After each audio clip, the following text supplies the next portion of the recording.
out the box.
Hey there, everybody. Welcome to Fresh Out the Box Plays Fantasy Age from Green Ronin Publishing. I am the Game Master, Johananon. It's me, Casualty CDG. I'm the co-host of Fresh Out the Box. I'm an improv comedian and master tabletop role player. I'm a tabletop titan, baby. I'll be playing a high elf today. I'm looking forward to it. This is our session 1. So I don't know if I'm going to give away too much about my character. Let's just strap in for the ride. Let's see what's here. Hello, I'm AD Springer, also known as Corbinian, and I am a variety video game Twitch streamer and ttrpg streamer as well. And I am coming in with a mysterious orc, which we will learn of later, unless I get killed off by Johananon, at which point I will hate him forever. No. Nice. Wow, I am Erin Bombier, also known as Erin Dippity Doo.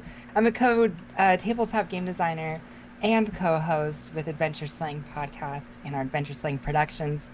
Tonight I am stepping into Balor, the cleric of Washalia, and I'll let those details unfold like the rest. Good evening, y'all. Thomas Avenger down here in Houston, Texas. Voice actor, painter, teacher, dad, eater of Fruity Pebbles pancakes. They're all right. I'll be playing Captain Hector Adonis, but not so much a captain. Wants to be a captain. Maybe we used to be a captain. I don't know. We'll have to see.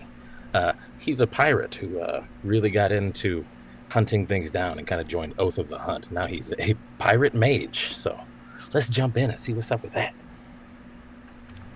What's up, y'all? My name's Keon. I'm an independent musician who goes by the name of Keon. You'll figure it out. I'm a fish boy, mate. Hey, you come at me sideways, you're gonna get a roll in your boss, alright? Is that the voice you're going with? Yeah. Okay. All right. I like that the background is all blue because you're a fish boy. Also, This makes sense. Well, I need green. Method.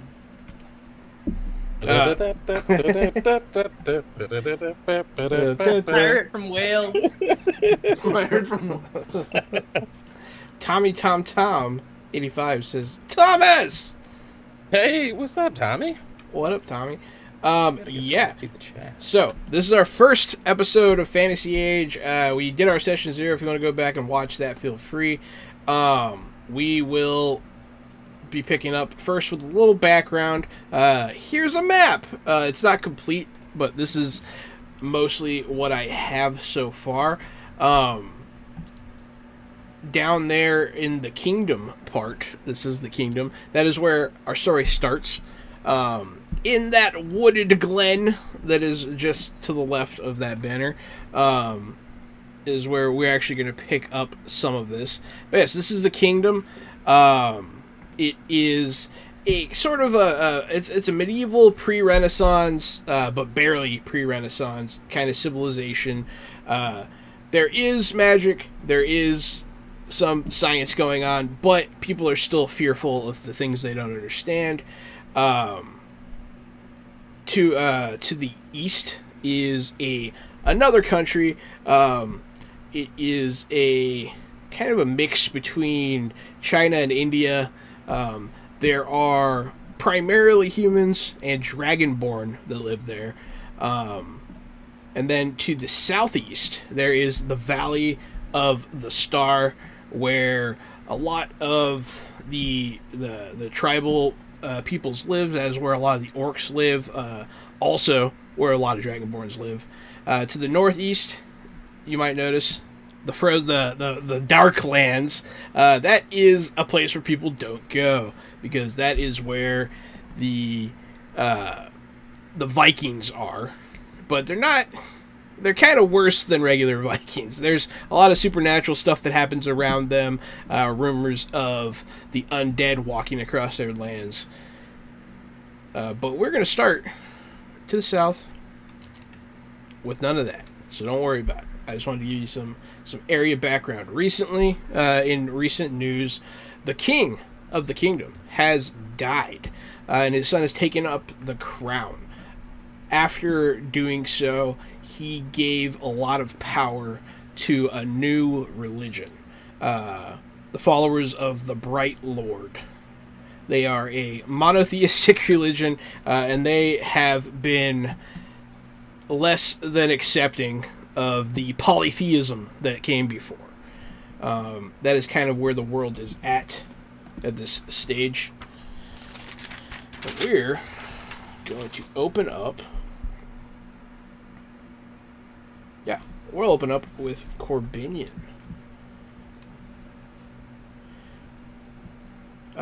So, let me look at my map real quick. Man, I don't have it like open. That's funny. Let me just look at it real quick. Yeah, okay. So, Corbinian. How you say your character's name? Hernassa. Hernassa. Excellent. Hernassa has been traveling through the kingdom for a little while after you left your tribe, which I imagine was in the Valley of the Star. Why did you leave home? I left home because I learned how to maintain and use an arquebus and pistol. I'm a black powder weapon user, which may be respected elsewhere in the world, but among orcs is a weakling's weapon. No hero of orcish blood wielded a firearm, because it's a rather recent invention, so of course the ancient heroes didn't use it. I left to prove that I was not weak, because I did not want to serve other orcs. So to prove I wasn't weak, I set forth in search of a Malnesto, a legendary type of massive beast of orcish folktale. I also seek to learn more about the people who invented the arquebus, and maybe try to make a better one, because the legendary heroes of the orcish past, they had the best axe, the greatest spear, and I have like an arquebus someone gave me. Not quite a legendary weapon. I think it's cool, but that's me. And also, while I'm on the way, I do consider myself strong compared to other non-orcs in a lot of ways, so I feel it's my duty as a strong person to help people who are weaker than I am. But it's more duty bound. It's not it's not a particularly noble thing. It's more of an expectation. I'm supposed to do this, so I gotcha. Understand. All right. No, I like it. Very good so far. Yes. So you just left the valley not that long ago, and you have arrived at your first city in the kingdom, Eastport. Eastport if you couldn't tell by the name, is on the coast. It is a small trade village. It's not the biggest one in the kingdom, but it does have access to pretty much anywhere you want to go. It's pretty central to the continent, to the map. You arrive in Eastport, hunting rumors, trying to learn what you can about these people. But that's where trouble kicks off pretty much immediately. There are other people. What's Eastport look like as he's like coming up to it from the horizon? What's sort of the color and hustle bustle going on here? So Eastport is a medium port town. It's not the biggest. It doesn't have a lot of tall buildings. It's mostly like single-story cottages, single-room dwellings, some double-decker townhouses, but that's closer to the port. So the port kind of has like these higher buildings near it, and the docks going out there. There's about probably just like 5 docks. There's not that many. It's not like boom, not everywhere. And there aren't that many ships in harbor. There is a fish market. There is pretty much a single like big tavern by the ocean. Damn it. We'll call it the. Well, anyone can tell me what to call it. But last time this ended in disaster. Last time. The Lonely Crab. The Lonely Crab. Okay. So the Lonely Crab is the tavern by the sea in Eastport. And there's also a inn closer to the road called the Wanderer's Way. That place actually seems pretty nice. The rest of the city is it's not the best. It all smells like fish. It's a poor village. You see a lot of people milling about. It's not like people aren't like. There's no spring in anyone's step. It's cold. It's misty. There's people's bones hurt. You hear a lot. You probably haven't heard this much coughing in your entire life because you're from the travel part of the continent. Thank you for subscribing. Not a rat, but a rat. Oh, is that? What's up? Yeah. Welcome back. Where rats? Where rats? Thank you for the follow, L Train. I enjoy it. 2 million squirrels. Yay. Rations for days. Oh, but yeah, so I die. that's kind of what you're seeing. You do see there are some there's a couple beggars, some orphaned children that seem to be looking around for scraps to eat. It's not the best first impression for a human city. It's not a great place. It's kind of like Lake Town during like the bad times. Could it be reasonable to assume that I have some on my way here? I might have caught some small game to take to market. Yeah, certainly. That's pretty believable. I will. Looking at some of the meat, I will go. I'll just with a little like a bunch of it kind of tied all together over one shoulder. I kind of look around at this town and holding my rifle, my arquebus, kind of not like holding it, but like holding it by the middle, just kind of leisurely walking along. I feel surprised that I'm cleaner than most of the people here. Running water and vigorous scrubbing helps a lot. But humans, maybe they feel better this way. I am going to go to the market and try to sell off some of my game. In case it wasn't implicitly stated, Corbinian is an orc. So just, if you're wondering why he keeps calling people humans. Yeah, absolutely. So you're looking for a place to sell. You'll notice a couple things right off the bat that might bother you as you follow the totemic gods of your people. You keep them with you. These lands also have many gods. And you'll notice some people standing in front of a shrine to the ocean god. One of them is an older man.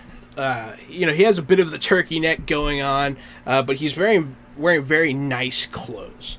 They are red, with gold inlays.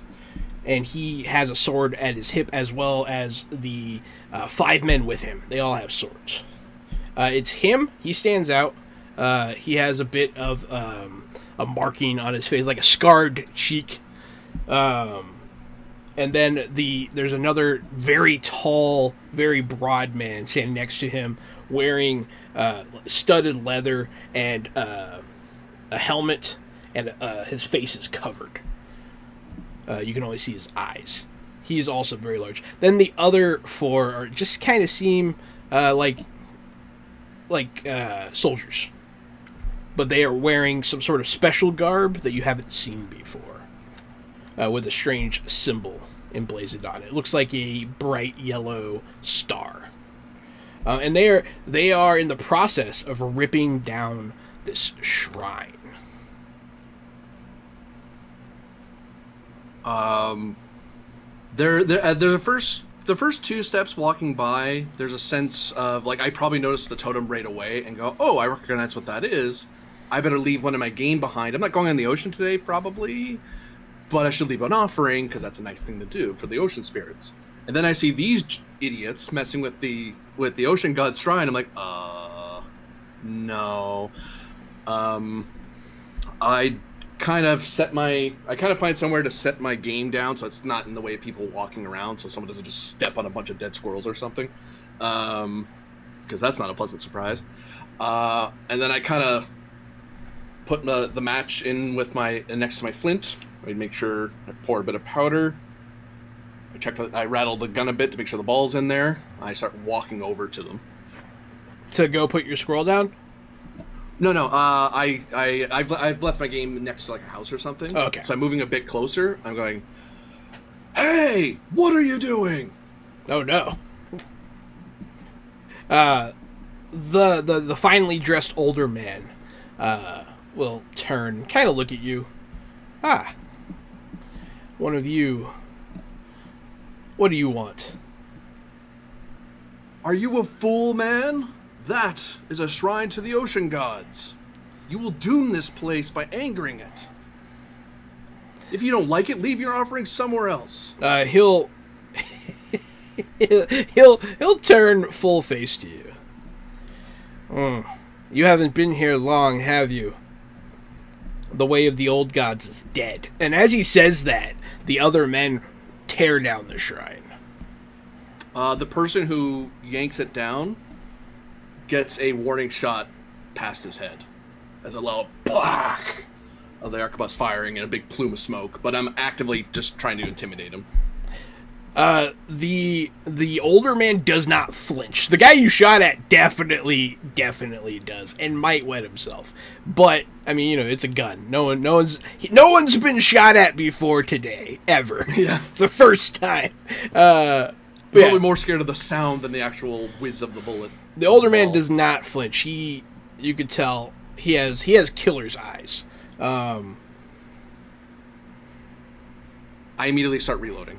Yeah. Stop him. He'll kind of say, just haphazardly, and they'll rush you. How much of a fight you willing to put up here? If they're rushing toward me before I've reloaded, I immediately just grab at the pistol at my side and fire into one of them. Oh no! Okay. And then I'll spin it around and start clubbing whoever I can with my unloaded weapons, because if there's that many, I can't reload fast enough to shoot them. Very true. Unless mechanically I get stunts, but we're in narrative mode, so we're not worrying about that. Good. Okay, yeah, I'm happy staying in narrative mode for now too. Baylor or Belor? How you? Belor. Belor. Yes. Belor, you are here as well. You see this happening. Oh yeah, I mean, I'm one of those people in the crowd who's pretty pissed about this whole statue tearing thing. Everybody has been booned by Rune. Thank you, Rune. Thanks, Rune. Yeah. I have been given a power up. I will say, so actually, just for clarity, I have like a cloak pulled over me, and it's hiding most of what I would otherwise be wearing, and the hood's pulled over as well. At this point in time, at least. And as this orc character shows up and starts causing a scene, I will start. I will reach down to within my cloak, down to my waist where I keep my chakra ring, and I'll grip it with my hand and start speaking some incantations. Can I cast a spell at this moment to give Hernasa hero's armor? Yeah. Yeah, let's do that. What does that one do? Oh wait, no, it's on touch. Too risky right now. So I'll actually give Ernasta's or hero's hero's might. Which will give a +1 to damage when making melee or ranged attacks until the end of the scene. You feel suddenly emboldened, Harasa. When you cast, is there any kind of cool arcane effect or divine effect or anything? Do you chant or have an implement or anything you use? Yeah, so I'm just trying to keep it really subtle right now. Any onlookers would see this kind of like a wind around my cloak that they're not feeling for themselves. It's nothing too crazy, but there is like billowing, and within the cloak is a bit of a glow, and I am chanting, but under my breath, a prayer. Hell yeah. I'm gonna see if somebody notices. That's fair. No. Nobody notices. Yeah, so My gun is distracting. So you feel emboldened. Erastus. I'm gonna say, I mean, you have a gun and you just got magic booned, and we are in narrative time. One of the guys goes down. He takes a bullet and he goes down. The rest of them, unless you want to roll it out, they just start kicking your ass. How many are there? There are, minus the one that you shot, there are 4 more plus 2. So there's 4 regular guys, then there's one much bigger guy, and then there's the guy that's been talking. Yeah, there's the boss, and then the boss's number 1 henchman. And then four mooks, yeah.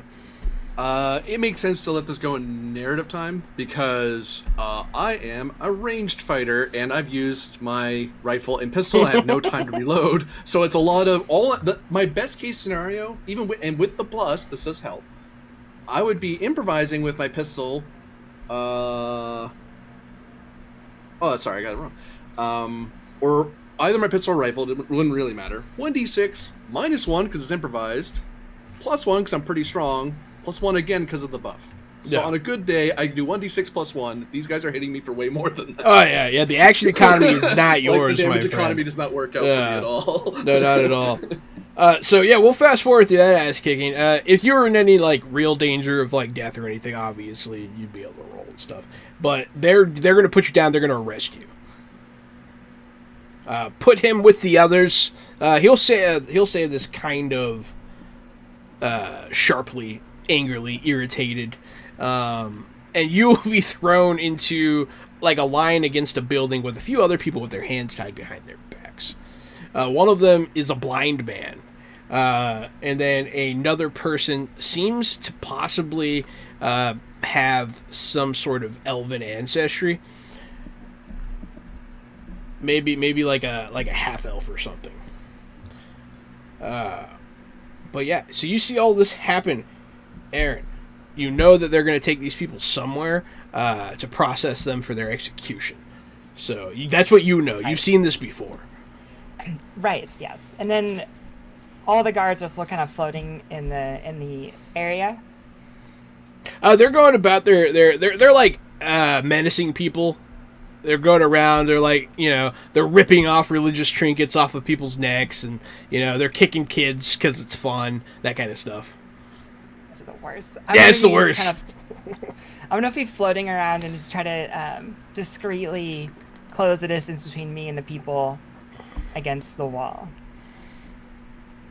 You're gonna start saddling up to them. We're gonna pop on over. Are you back, Thomas? You good? Mr. Avenger. I can't hear you again. He's been falling out. I was going to jump to them.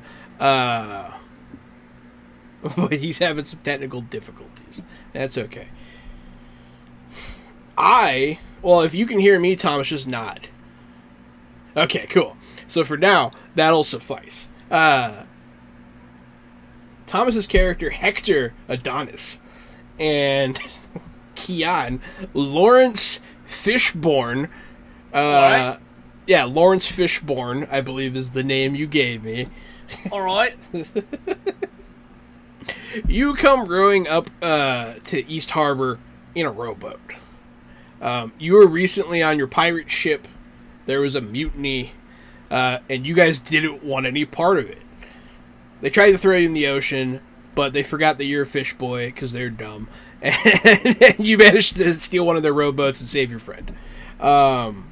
As you pull up to Eastport, you hear gunshots. You don't necessarily... You probably know what it is because you're a pirate. But you hear black powder weapons going off in the city. Just one shot, and then one more shot, shortly after. But yeah, so your rowboat comes up to the shore. I'll say you pull up, under the dock. Okay. Good. Yeah. There we go. Under the dock. I Yes. just want to make it really clear. Lawrence Fishburne also is wasted right now. Got real trash. That's okay. Yeah, that's a good way to start. Just belligerent from before the mutiny. There's a dope part. You probably needed some water or something, even though you could probably drink salt water because you're a fish man. But yeah, describe your character for me there, Lawrence. Alright, so I'm a fish man boy. Alright. I'm a fish man boy with gills right here, but I just gotta stay wet. Okay. And I have mutton chops. You got mutton chops here, so I just don't have that. Right there. But then no hair. And it's a weird, kelpie kind of hair. Okay? And he's about my height and my age, but he's a fish boy. And he doesn't know what's going on with his past. He has very faint memories of some sort of civilization underwater that is no longer there, and he's been raised by pirates. I'm not, no. No, he's just kind of a rambunctious little youngster. Excellent. So yeah, you pull up in the rowboat with Hector Adonis underneath one of the docks. Hector, what do you look like, sir? It happened again. I think he's saying handsome and a very handsome pirate man steps out of the rowboat alongside Lawrence Fishburne. Switching which Wi-Fi network you're on, because you look like you're getting choppy also. You do look like you're being choppy as well, which is unusual for your camera. You might just have to restart his stuff. Discord being funny. That's okay though. So everybody except for Gary is in this town now. Gary, What's up? we're gonna enter some prologue here, friend. We're gonna show a little bit. How much do you want? Are you okay showing all the stuff? Yeah, Okay. the right up in the meal scene. Yeah, the meal right? scene. Yeah. Yeah, the banquet. Yeah, let's do that. No, we'll do that. It's gonna go down the way it goes down though, because that's I'm not changing your scene. Don't That'd worry. be so Our weird. scene. That'd be so Our weird. We worked it out ahead of time. Tricked you. And then I he's like, tricked you. just kidding. My character background is different. I have the Screw you. ultimate power now. Yeah. I'm deleting all the characters that I wrote for myself. So we're gonna drop on over to Solwyn, the prince of the House of the Sun, prince to the summer court of the Fey realm, and his family. We're gonna go on over to Fey court. Fey court, guilty. No, I'm just kidding. So open up the scene. It's a huge, long banquet table. Huge. It's gigantic, full of all kinds of food every food you can imagine, and a bunch that you would never think of.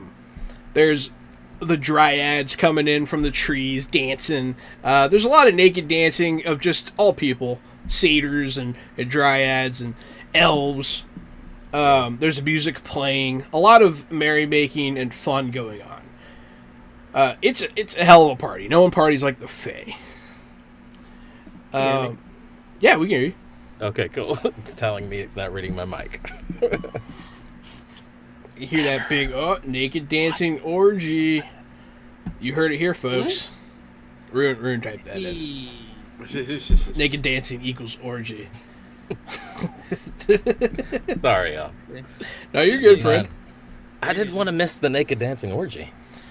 You are the naked dancer. That is, you're the one man orgy. Right up my alley. What do you look like? I mean, what I was saying was he looks a lot like me, but you gave an eloquent description of what I look like. So we'll leave that. Older, right? Little bit of scarred, eye patch, but essentially this more Mediterranean complected and bridge of the nose. Maybe Keon's nose on my face. Hot. Keon could just go put his nose on your face. But did Hector and Larry roll up together in that boat? Yeah, you guys rolled up in that boat together. Yeah, you're hammered too. After disagreeing with a mutiny going on the ship that you were on. Yeah. I'm looking forward to the future was episode. Was it my ship? No. Okay, you just wouldn't betray your captain because you two are decent. And I'm looking forward to you guys meeting up with your crew like later and being like, you mutants bastards. Yeah, that's gonna be fun. But yeah, so you pulled up, you hear the gunshots. Something's going on in Eastport. But after that point, that's when we jump to Gary's character. So yeah, naked dancing, music, frivolity. It's a good time. 10 out of 10 would fuck. But yeah, so the fake court's going off. You're sitting wherever you're sitting. We'll say things are kind of settling down. People are sitting down to eat in a more formal manner. So you'll take your seat near your father. Who'll get up and give a speech. There's nothing particularly bad going on with the fake court right now. Things are good. So he's going to give a toast to prosperity, to joy, and to, forever enjoying the never-ending summer of his rule. And everyone will cheer. And you'll be cheering too. Is there anything you want to say to your father? Nope. Or your older brother? Yeah, to the never-ending summer. Yeah, there's probably like one of those conversations that barely matters where I talk to my brother, and then when you rewatch the show like 4 or 5 seasons from now, you'll be like, oh, that's what they were talking about. Like I'm gonna I'll go talk to so-and-so character. I can do that. Your brother will start talking to you then. Yeah. And your name's Solon. You gave your brother a name, right? I did. What's his The name? eldest brother's name is Elswile. Elswile. Excellent. Elswile will turn to you after the speech. He makes it sound like everything's just so simple, doesn't he? You almost believe that all this greatness can last forever. Indeed, I fear his arrogance will be the death of our house, brother. I hope not. I hope you were wrong. But good times can't last forever. Sit, drink, and be merry while the times are good, and fret not, for the bad times will come. You will all sort of start partying down again, sort of spread out a bit. At a certain point, you see somebody you recognize in the crowd that shouldn't be here. But you quickly lose track of it, and it must be your imagination. Your older brother, your other brother, hasn't been in the kingdom for some time. And as you're looking around trying to, get rid of that feeling, you see him standing behind your father. I'll scream, "Father, look out!" Father, your dad will look at you, and then your brother will place an amulet over his neck. Which seems, to anyone else, it's, you put a necklace on him. But your father immediately falls asleep. Which is strange. Fae the elf kind do not sleep. But your father falls into a deep, deep slumber. Instantly. And your brother starts to laugh. The time of summer has ended. My reign has just begun. And as he does this, seemingly from where your father sleeps, darkness spawns, and these creatures come out from the dark. They have big forearms. They're sort of in a crouch with some pretty big legs. They are very dark, and their hair seems to be almost made out of smoke, and it rises up into the air and sort of disappears. They are very large, and they have these big beaked maws. And they start roaring, and they just start killing stuff. Brother, what have you done? Your older brother, I can't even say his name already. Elswael. Elswael. Brother, run. And he will pull out the sword of your house. He'll pull it off of your father's belt, and he'll try to fight these things. And I don't know if you try to help or what. There's also, I would imagine, there's just general chaos. There is general chaos, yeah. Everybody running, knocking over chairs, and screaming. Yeah, if you try to help, you were pretty much pushed back by the crowd. Yeah, I was thinking it's probably a hectic scene. I'll try to regroup. Yeah, I'll fall back out of this room and try to regroup. You see your brother go down, and you see your other brother standing over him. As this is happening, your eldest brother looks at you and winks, and then he throws the sword, and it just disappears. And your other brother gets very upset at this. Bring it back now. Where have you hidden it? It seems like this was actually quite the wrench in his plan. So I've just run at this point. Now I know that he's got a plan. Yeah, you think that maybe he might keep your brother alive to find out what he did with it. But yes, you run. You run and you run and you run. Which brother, Elswael, put the necklace on the dead? No. Oh yeah, I guess brother's probably confusing. It is confusing. Too, yeah. Right? What's your middle brother's name? The middle brother's name, John, is Lazanthan. Lazanthan the Lost. That's the one who's been gone for decades. Okay, Lazanthan puts the necklace on the father. Elswael pulls the sword from your father's belt and tries to fight off the shadow beasts. He loses and then makes the sword vanish. Lazanthan. Mm-hmm. Fantasy names are hard, y'all. Lazanthan then is enraged. He starts yelling at his beasts to find it. That's why he needs the lozenge. Yelling. I got it. But yes, yeah, so you run, and you run, and you run. You've never been to the human world before.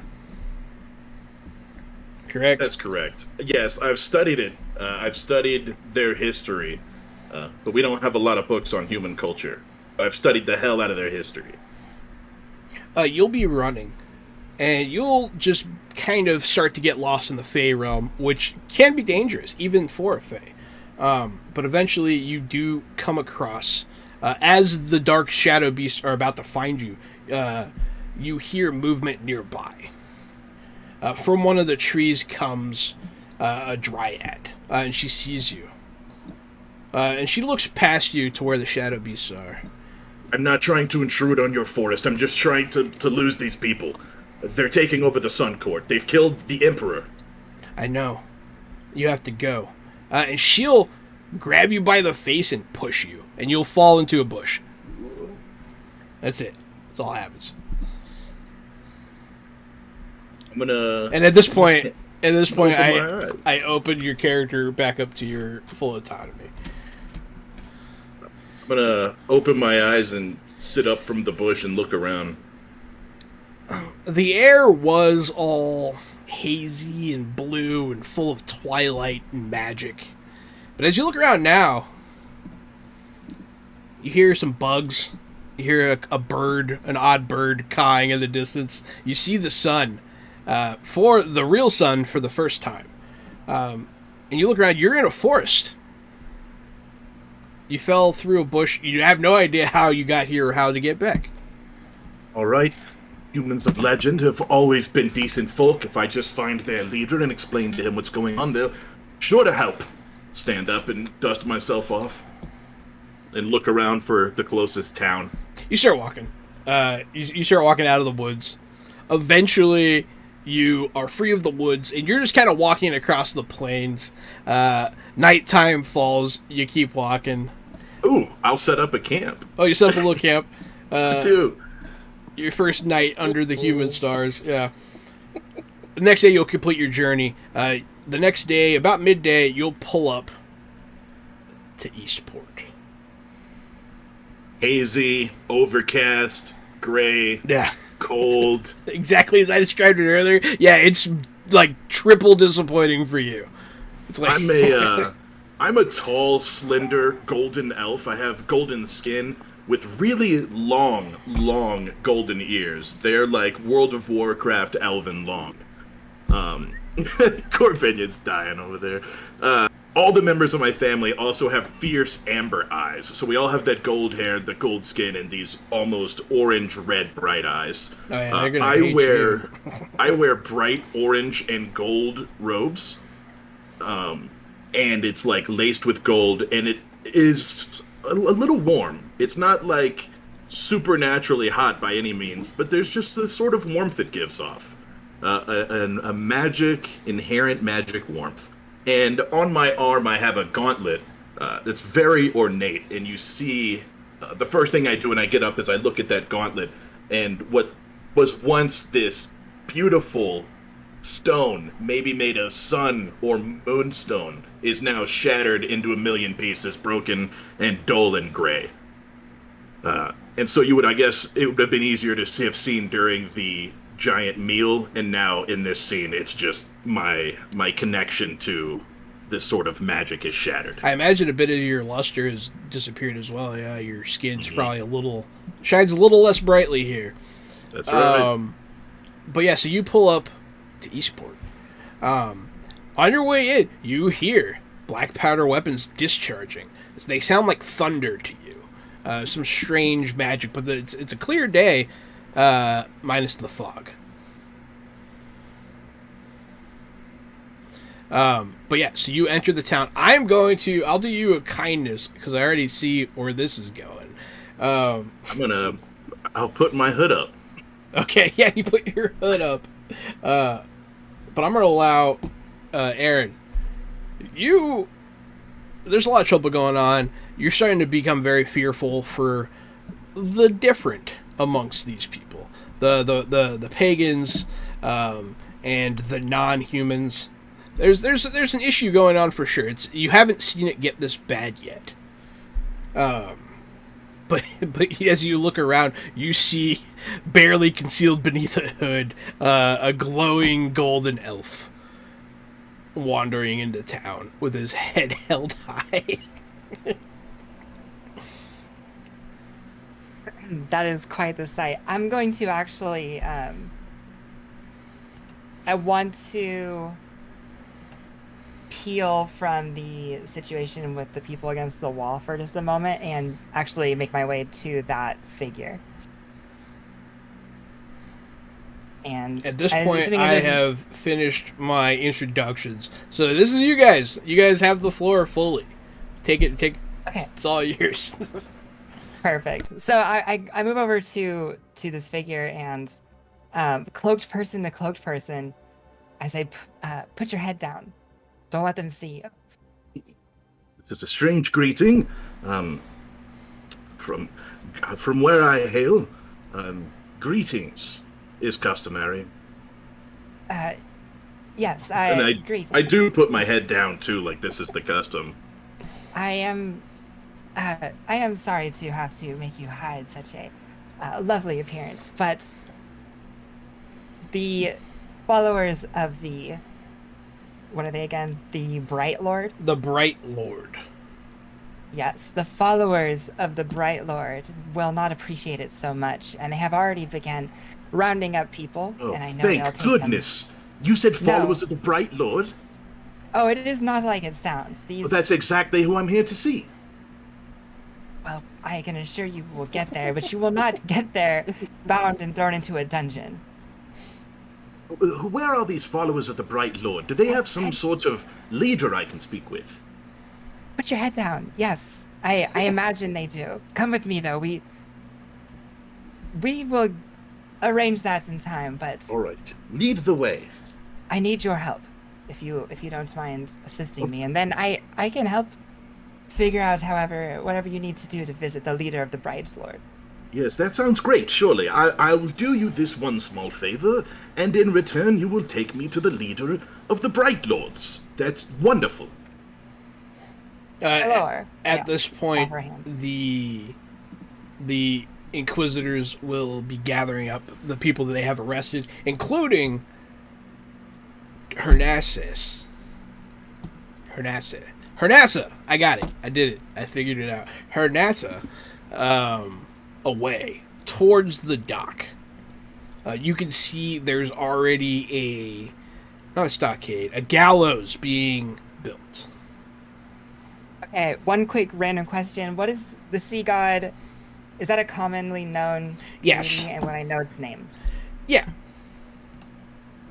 What is its name? The ocean god. I don't know. Another thing, how much of this do Thomas and I hear, and like what are we aware of what's happening? So, at this point, you have heard the gunshot, you came out from under the dock, and you see the Inquisitors. You see, essentially, you as pirates see authority figures carrying people away to what is very obvious to you, a gallows being built.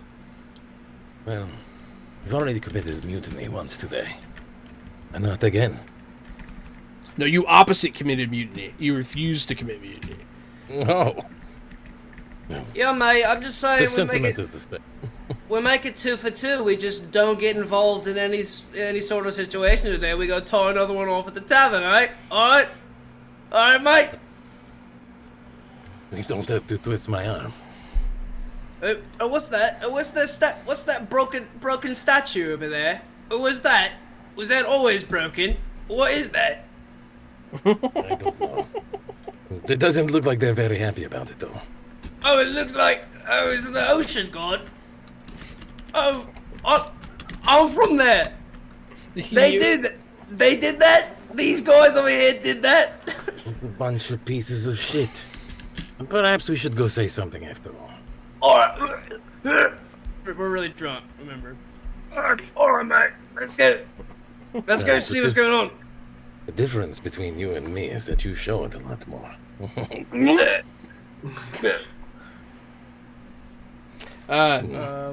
So, can we? I'm gonna go up to one of the Inquisitors and start haranguing him. You know, and then I lose track and I just throw up all over his face, projectile. Yeah. Okay. You sorry knave! He's gonna kick you. I'll come immediately in with my hand right behind him. Oh, we are so sorry. Apologies. There is some sort of plague or something that we came off a ship with. It is horribly infectious. Just give me a moment. Give me a communication check here, sir. Oh, good. First roll of the game! Dice roll. Crit.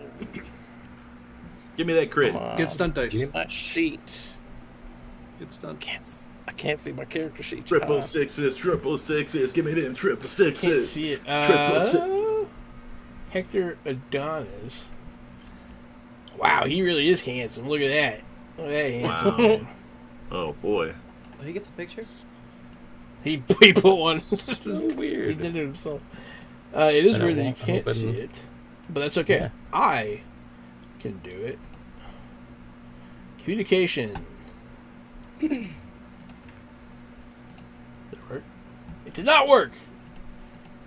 First roll of the game's going really well, guys. Woo!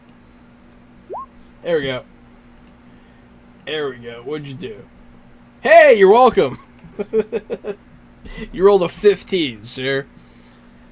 Nice. All right. Yeah. The plague, he's going to start wiping it off his face and, like, kind of freaking out. And be like, somebody help. He's going to start, like, freaking out about it. And so will his buddy that, like, got a little on him. But you definitely sowed chaos. What's your goal with that? Are you going to do something like a follow-up thing? I think we're very much seeing some dismay going on here with the crowd, so we're just running like an interference sort of game. You know, like a move a cup, hide a cup, move the ball sort of thing. So one ear over here, and then we're going to move this orc out from being swabbled is what I'm going to try to do to separate like what's clearly a hate crime going on. Yes. Me and my boy Larry know all about that. Yeah, these are don't definitely not good things. We're gonna try to get in, dip in, all that, everything like going that. on. Loudness, gunpowder popping off, vomit in people's faces, plague, panic. Like we're gonna try to make a move here. Dip. The ocean guy's name Hey, is Agnira. Agnira. So after I feign that off, what's this dude's reaction? His name is Sonny. See. Sonny Bargerer. What? Sorry. Wait, what did you ask, Thomas? I have a lot of names coming at me right now. What is this guard's reaction? They to being thrown up on. they freak out. They freak out. They're trying to figure out what to do about it. He starts like he goes to the water and starts washing his face. But it's not coming off. I'm gonna point out that he's destroyed the shrine to the god of the fountain he's trying to use. What was that god's name again, John? Agnira. Perhaps Agnira may not bless you with you being not so kind to her visage. Just my thought. Perhaps you should wash somewhere else. Really get clean, you know. He'll spit in your general direction. Filthy pagan. Or perhaps not. While that's going on, I'm gonna call out, like if there's a bit of distraction of our guard, I'm gonna try to look around for a good spot for us prisoners to kind of dart into like an alleyway or even just a narrow space between houses, and I'm gonna call out, flee for your lives. And I'll bowl into some guard to try to buy other people time to run away. It's our chance. Let's go. In which case, I will be pulling. Pulling. What's your name again? What's your name? Hernassa. No, Me? Solwyn. Hernassa, No, yeah. Solwyn. Solwyn. I am Solwyn, the third son of the Emperor of the Sun. The third son of the sun. Well, let's keep it Rockman. short for now because we gotta go. And I kind of take you and say, we're gonna get those. We're gonna save those people from being hanged. I don't think they'll look quite as nice dangling in the way. As you're at the port, you see one of the larger ships here.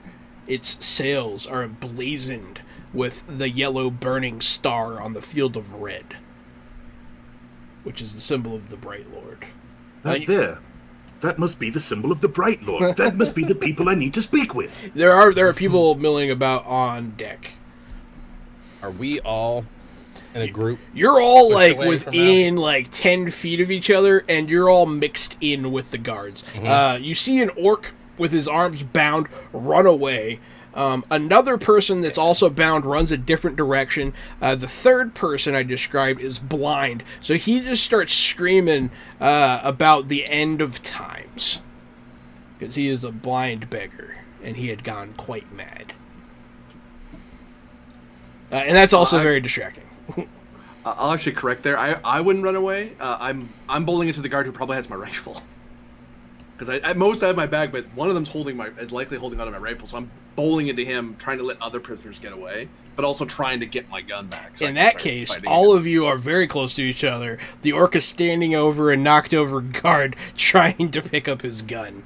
Here, can I, just for can I cut his restraints free? Please. Yeah. I did it. Well, hey, boom. Yeah, that's pretty easy. I'm going to let that happen real quick in narrative time. So your hands are unbound. You pick up your gun. All of you are standing shoulder to shoulder. You hear one of the guards put his fingers in his mouth and do a real loud whistle. Everyone on the boat starts looking over that way, towards you guys. And they start. It's time for us to go. They start coming down the gangplank. It's a lovely day to meet new friends. Perhaps we should abscond. We're going to go ahead and enter initiative here, which is, I believe, a simple matter of a dexterity check. Oh, you can just click on the thing. So well, that makes sense. Just click on the thing. Yes, character sheet's working all of a sudden. Hell yes. Perfect. Dexterity roll, you say? Someone has an initiative focus. You I bloody do have an initiative focus. Wait, what does initiative do? Determines when you go in turn order. Oh. We're entering turn order now. So just roll dexterity, because you probably don't have initiative focus. Right. Yeah, no. It's not something most people take, Gary. It's an elven thing. Corbinian was right. Oh, I got to pick it between that and something else. Nature, maybe. Yeah, elves are fast. Oh god. Well, this fight's gonna go a lot better now that I'm fighting by myself with 2 spent firearms. Bang, bang! I take major actions to reload these. I'm gonna get my ass kicked.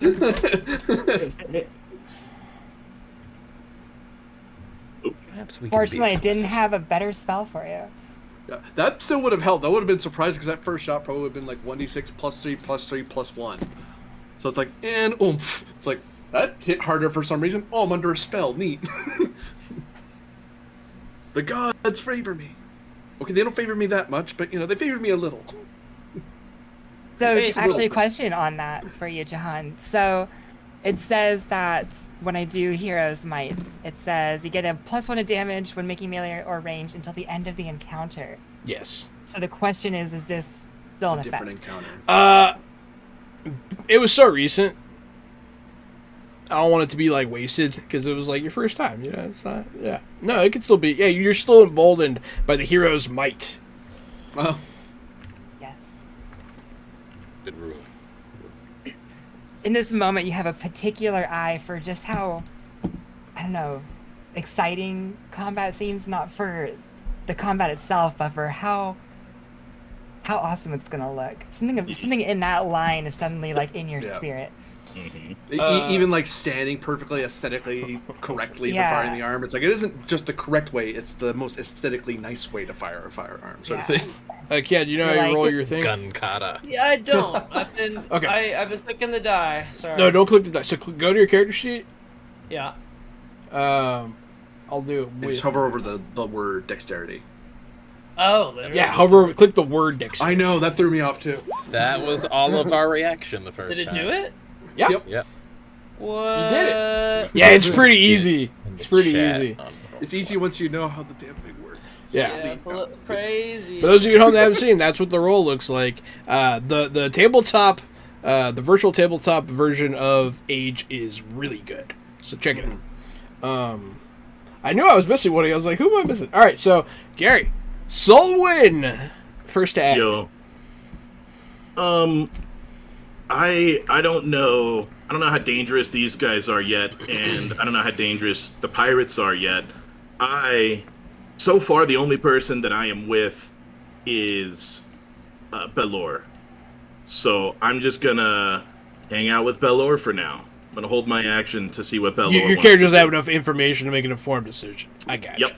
I don't want to just start blowing Fair. magic around this brand new Absolutely city. fair, sir. Absolutely fair. She says, "Put your head down, hang out with me." I'm gonna put my head down and hang out with her. Well, it's okay because you're about to find out how dangerous they are. Because the next person to go is the Inquisitor himself. So he is standing near Corbinian, near her NASA, and he is standing near probably just her NASA. Yeah, he is going to open up.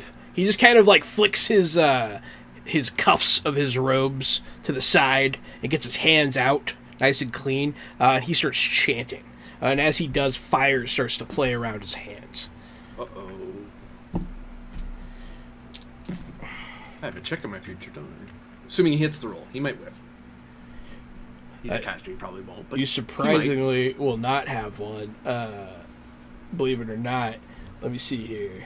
I passed it, which means... So all of a sudden, it just, like, the air just gets hot, and all the moisture in the air just steams away. As you can see, the stones beneath him are hot. And you can kind of see this almost invisible fire playing across his body. The bright Lord shall protect me from you knaves. You're adjacent to him. Mm-hmm. That's okay. It's okay. Oh, good. That's all he does. The bright Lord will protect me from you knaves. Yeah. That's what he says. This is the guy with the turkey. The guy with the turkey neck, yeah. Yeah, this is the older gentleman. So I know exactly what he sounds like. Yeah, Got him pegged now. That was more or less, I was going for less, a little less than that, but yes, you're not wrong. A little more sweaty, a little fatter. You're definitely not wrong. All right, so he went, he summoned fire with magic, so that's just a little hint that, it's pretty dangerous. The next person to go, the person with the, his face covered, the bigger man, the second in command, he goes next. Surprisingly, they rolled in, like, rank order, which is kind of funny. And he's going to do something weird. He is going to look at... Which one does he hate the most? Yeah, the orc's probably still the worst one.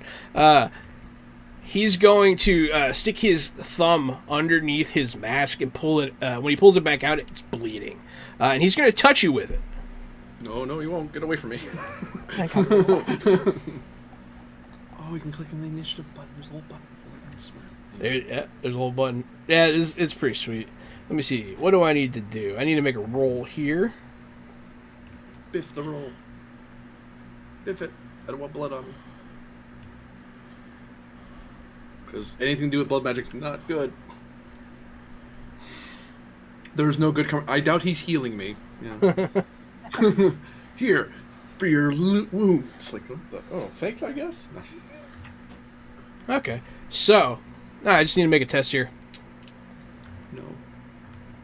Oh, never mind. That takes him way too long to do. He's not going to do that. He's going to swing his sword at you. No. It takes him a minute to cast that. He's not going to do that. Okay. What's your defense? 11. Okay, so he hits you. No stunt points. I can't wait for you guys to ask those questions. That's going to be fun when you guys get stunt points.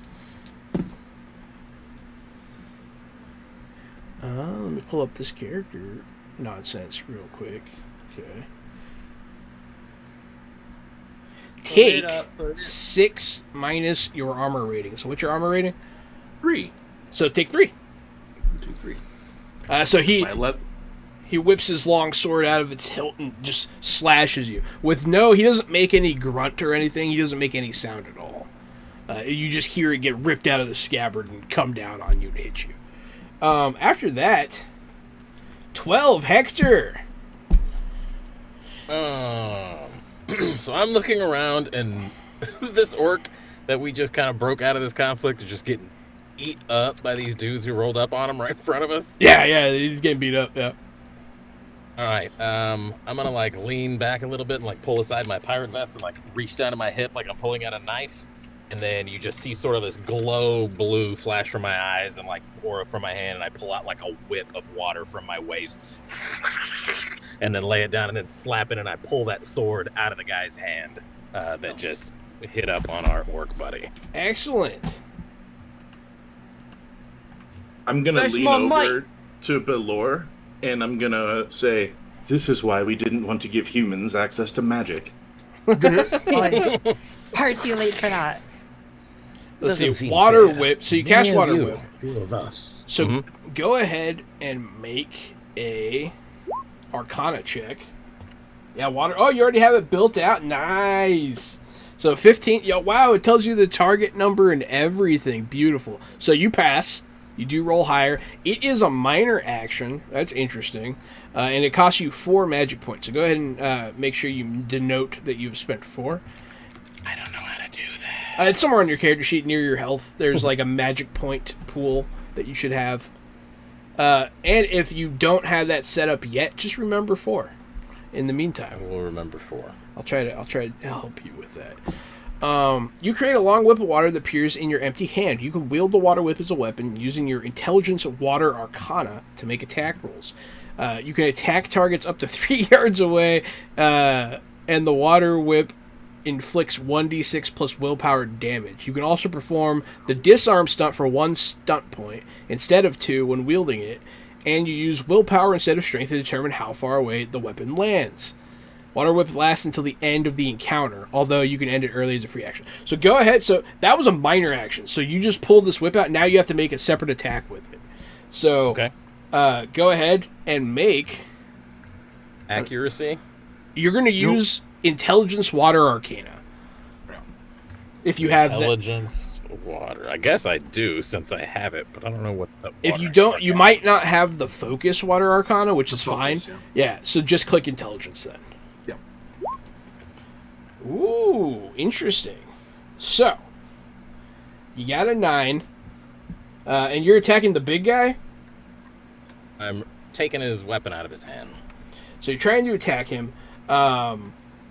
You do not hit him, but you do... He technically would have been trying a stunt action if we're doing that, the disarm stunt. Yes. Oh, it does. And say that then for one he would have aspect. rolled stunt points, so... But it's not a success, right? It's not a success, so he doesn't get the stun points. But you do have... So, I guess, yeah, we're gonna explain some of the new rules. Oh, that's you, and that you're an orc. Clicked on the wrong person. So a lot of these rules that we're going to be playing with will be added to the new Fantasy Age 2nd edition book that's coming out. And they're sort of just things from the Expanse and from Modern Age and Fantasy Age all rolled into one. So there are a lot more stunts to be had. Right now in Fantasy Age, there are only like 2 different stunt pages. But they've added over to the years to the adventure game engine. And so the stunt action is not an action in this book, but it is an action in the Age system that John and I are comfortable and familiar with. Yeah, I'm not 100% on the fortune skill in this game, but I know you have a boon. Would you like to use your boon to roll a different dice? Yeah, we're gonna do that. All right, so reroll one of the 2. So essentially, just do a / roll 1d6, or click on the dice in the left corner of the screen and select to roll 1d6. 3. 3. So you got a 10 instead, which still isn't quite high enough. That's unfortunate. Thanks for the boom. Yeah. Right in the toilet! Just like everything on Fresh Out the Box. It's called Fresh Out the Toilet. Yeah. Sorry. So you try to whip his sword. He's just quicker than you expect. Simply enough. He's just faster than you were expecting him to be. Yeah, I am a little drunk. You caught me when I was sober. Aimed for the wrong sword. Yeah, there's 3 of them. It was crazy. Let's see. So after Hector... Oh, he has the mirror double spell on? No, you're just drunk. Baylor and Kian, what are your dexterity scores? Mine's Be +1. careful, Lawrence. He's holding many swords. Mine's +1 as well. Son of a bitch! I'll just make a call. You're drunk, Fishburne, so you're gonna go second. Baylor, you first. So, yeah, it's popping off right now. I'm gonna go ahead and let loose the Traveler's Cloak, which reveals this sort of light blue gown that fades up into the sort of like a cross wrapping of claws that are a dark blue gradient. In one hand, that has always been underneath the cloak, is gripping this chakra held like in the middle of like a circle that comes around. Kind of looks like Xena's ring, right? Kind of, yeah. It's and she's wielding it almost like as if it was like a shield. Like comes up, and then as the cloak drops off, she draws this morning star from her hip, and says to the Inquisitor, "The bright Lord will not stomp out Washalia's beauty." And then, Yeah. there is, as far as who's attacking who, Orc Buddy is getting attacked actually, right? By the Yeah. big So the Inquisitor's there next to him, and so is the bigger guy. Big guy took a swing at me and hit me. That's right. And then that Inquisitor. And a drunken whip wielder over there was trying to stop him. That's right. That's right. Actually, I'll say to the It was still cool. to the whip wielder, or no, actually, I'll get there. So we'll go ahead and just hold up this shield, and like as I lift it, I do like a twirl, and the mace just kind of carries along, like its weight kind of even enhances the spin a little bit. Before I come down into like a defensive sort of esque posture, and say, "Washalia, protect us." And I'm gonna try to get Hero's Might, but to the other three of you. Oh, can you do it to multiple people? Yes, I can cast it. Oops, that's the wrong one. I can cast it to 3 people. Wow, that's pretty cool. So that would be, yeah. So Hernasa, you already have it. So Lawrence, Solvin, and Hector. Let me roll that first. 17, which I imagine does pass that 12. So you are all now have +1 to your damage. Hey, thank you. What was the hero's inspiration roll? That was an accident. Oh, okay. I was just confused. All right, so yeah, I'm gonna look at that shit-kicking guard and be like, "Pagan scum, huh?" And now y'all have the hero's might. After that, Fishborn, sorry. So the bigger guy is the one that who is he whipping at? The bigger guy is the one that your compatriot was whipping at. Okay, real quick, pause. Okay, I could pick dual wielding as one of my class specializations, but then it didn't have any dual wielding weapons or stats in the stats thing, so I gave myself 2 short swords. So would I roll for each short sword for dual wielding, or would I just roll for one of them? For both. You would make 2 fighting checks, 2 fighting rolls. Yeah. And I would do a fighting check. Just click fighting, because then it says to do 2d6. Oh, that's for damage. That's for damage. It's determined by the weapon. Oh, okay. I'll do 2. Okay, so I'm gonna walk up to that dude. I'm kind of like hiding my swords. Oh, mate, I see what you did with my mate there. That was a pretty good trick, mate. And then I'm gonna go in. I'm gonna attack him. I'll do 2. So that's 2 rolls. Up close and personal stabs. Those are both hits. And the first one, so this is our first instance of stunt points having been rolled. So the way stunt points work is if you roll doubles on any of your dice, you get an amount of stunt points that's on the stunt dice. In this case, 4. So, Kian. Yes. I'm probably going to have to help you out with this first go. Probably. Because I can't So imagine. dual weapon style. Either +1 bonus on your attack rolls or +1 bonus to your defense. So as a minor, you would activate dual weapon style, and then you get a bonus to attack or a bonus to defense. Because you're using your offhand to help you attack or helping defend yourself.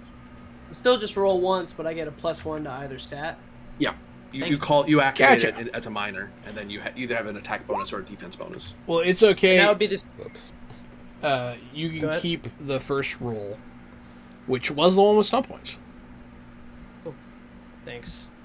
And I can use the stun points in order. Stun points are on page 30, and you can Yep. spend them on those. Let me try to help you out here. Let me find it.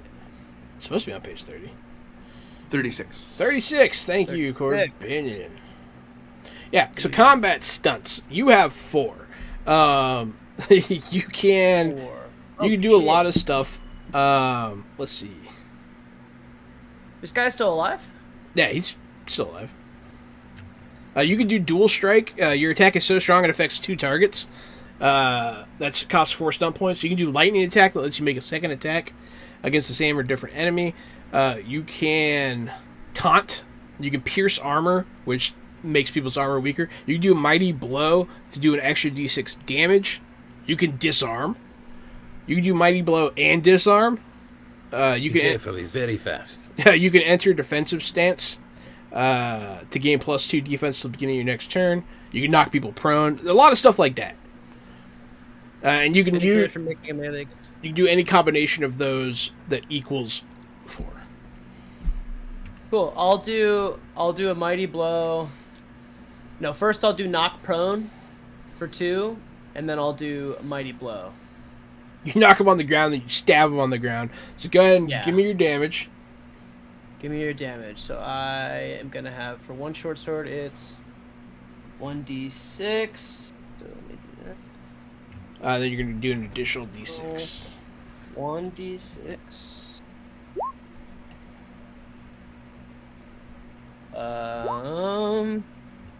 It'd be Okay. plus something. It's for plus. sh- Yeah, it's plus 2. +2. Okay, so that is 5.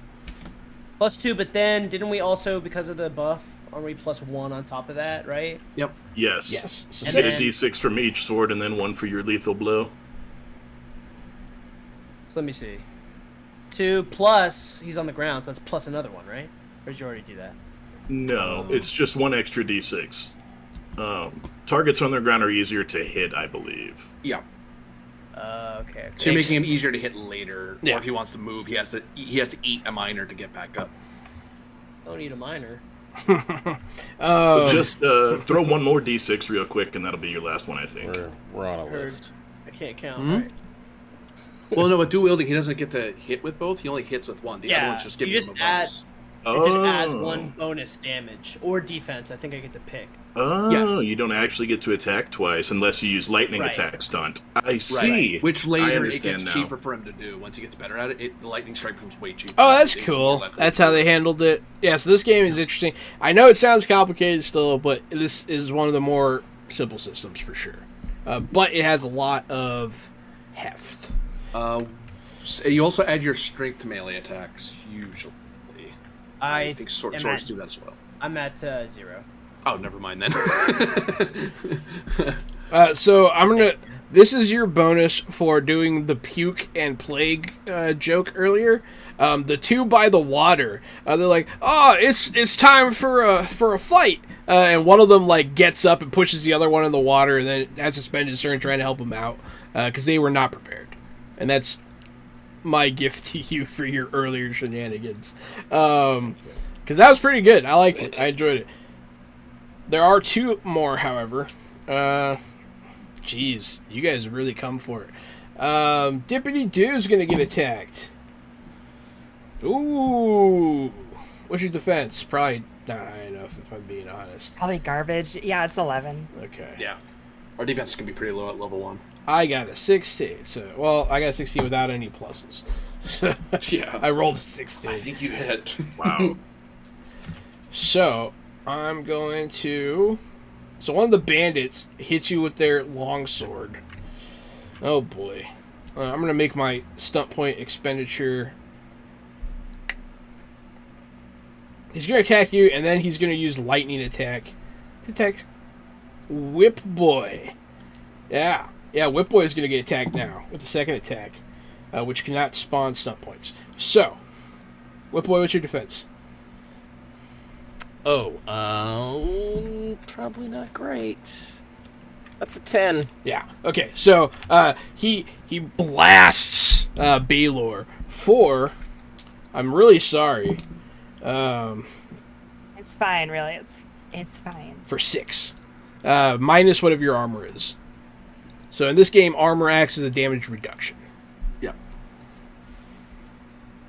I'd like to My use armor my action now, my turn. Real quickly, he has to stab Thomas. Oh yeah, that's fine. He can stab Thomas. Okay. Thomas, you take 7 minus whatever your armor is. Your armor rating. 10. So I want to take 3 damage. Yeah? No, that's your defense. What armor are you wearing? Yeah, it's a different. Yeah, we're all wizards. We're all cloth on this side of town. I'm a pirate. Armor doesn't work well. You have 0 armor. Excellent. So you Oh, mages don't get armor. take 7. correct. You take 7, Oh no, I forgot about you, damn mages. which is Yeah, unfortunate. we are the big squish. Yeah, I also forgot. We got a squishy party. Also, that minion went ham. All right, so there's one more to go, but Gary, you said you want to take your turn now. Yes, I will step out and also throw off my traveler's cloak the same way that Aaron's character did, and I'll step into the middle of everyone, and I will say, with an attempt to stop the fighting. Everyone stop! This flagrant use of magic is beneath you. We should all be working together. There's horrible things going on in this realm. Can't we all get along for just a moment? Is that your turn? Kill him! Yeah, that's my turn. Here's my willpower check. No. Perfect. That's I've rolled a 6 altogether. Villagers that were watching and were on your side begin to boo and throw old fish down on you guys. Just a clump of mud hits me in the face when I'm done talking. They were all on your side until that speech. Hey, he's an elf. Get out of here. Take your fancy elf pants and get out of here. Yeah. So, Lawrence, perhaps we picked the wrong town to. This place is pretty fucked yeah, up, mate. we'll say this: the guy attacks the golden elf that just stepped out of the shadows. You get hit. I also have like no weapon and I've got my hands up, so if he just wants to like not stab me, if he wants to like tackle me or just grab me, that's a thing that can be done. I'm not like slashing back at him, you know what I mean? Yeah, but he wants to stab you. Just making sure that's what he wants to Yeah, do. he really wants to stab. He's feeling good about it. Oh boy. He's going to. Yeah, he's gonna do. I also got stun points again, so I'm sorry. Good golly. Yeah, I know Thank it happens goodness. sometimes. Jesus. Hi, Gary. And we You have any all armor, Gary? died on the Do I have any first armor? No, session. we're Yeah, all mate. Mages don't get armor. we're all mages. How much health do you have? I'll have enough. Just give it to me. 12. Ow. I'm still alive. Okay. Yep. Yikes. So he just after you give this Welcome to speech. the land of the humans, bitch. Yeah, pretty much. Pretty much. Mud, like a horse shit, hits me in the face, and then I get slashed by a sword all at once. There's blood, there's crap, yeah. Everyone, let's have some common sense and stop all this tomfoolery. He's a witch! You were in a royal court yesterday. Yeah, I'm really happy with the way this is turning out. Just a few hours ago, I was at a camp. I loved the human lands. I was by myself. Wait, I had a tent. is this the... You might wonder how I ended up here. I was just a normal 7th grader, and then... Just yesterday, I was at my dad's palace, drinking wine with some of my best friends. Not gonna lie, I want that character to be hurt. This is how we got here. Hernassa, it is finally your turn. And you look around, things are not going y'all's way.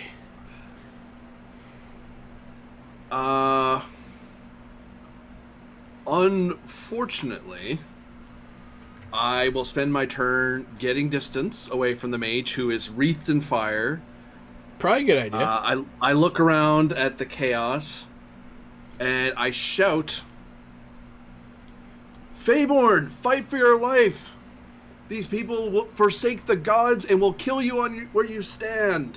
As I spend my major action, loading my rifle. Does it take a full action to do that? That's funny. It hits like a truck, but it takes a major to reload. Damn. Unless you use stunt points. Yep. Some points make me scary. Yeah.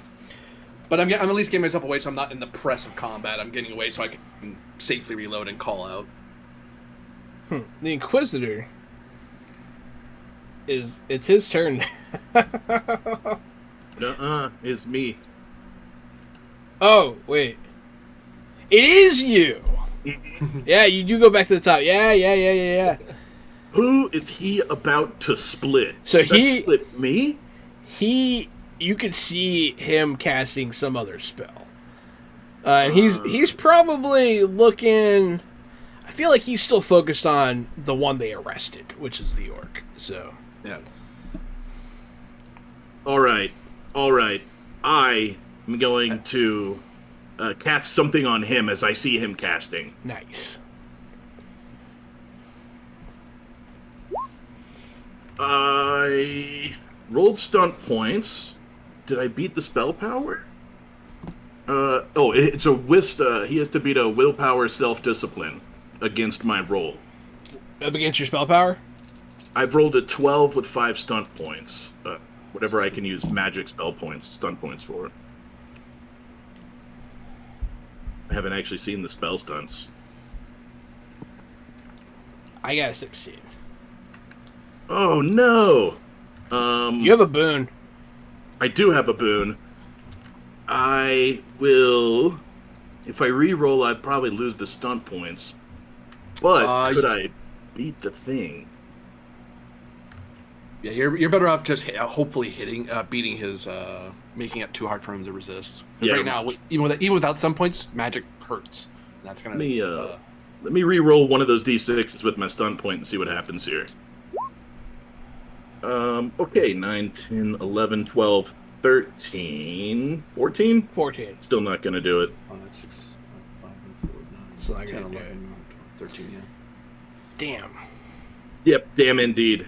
That's a high roll, man. His willpower, self-discipline was good. I rolled Big and strong. I rolled a 6 and a 5. What can you do? I keep rolling 6s and 5s, and that's actually a lot of the problem with what's going on right now.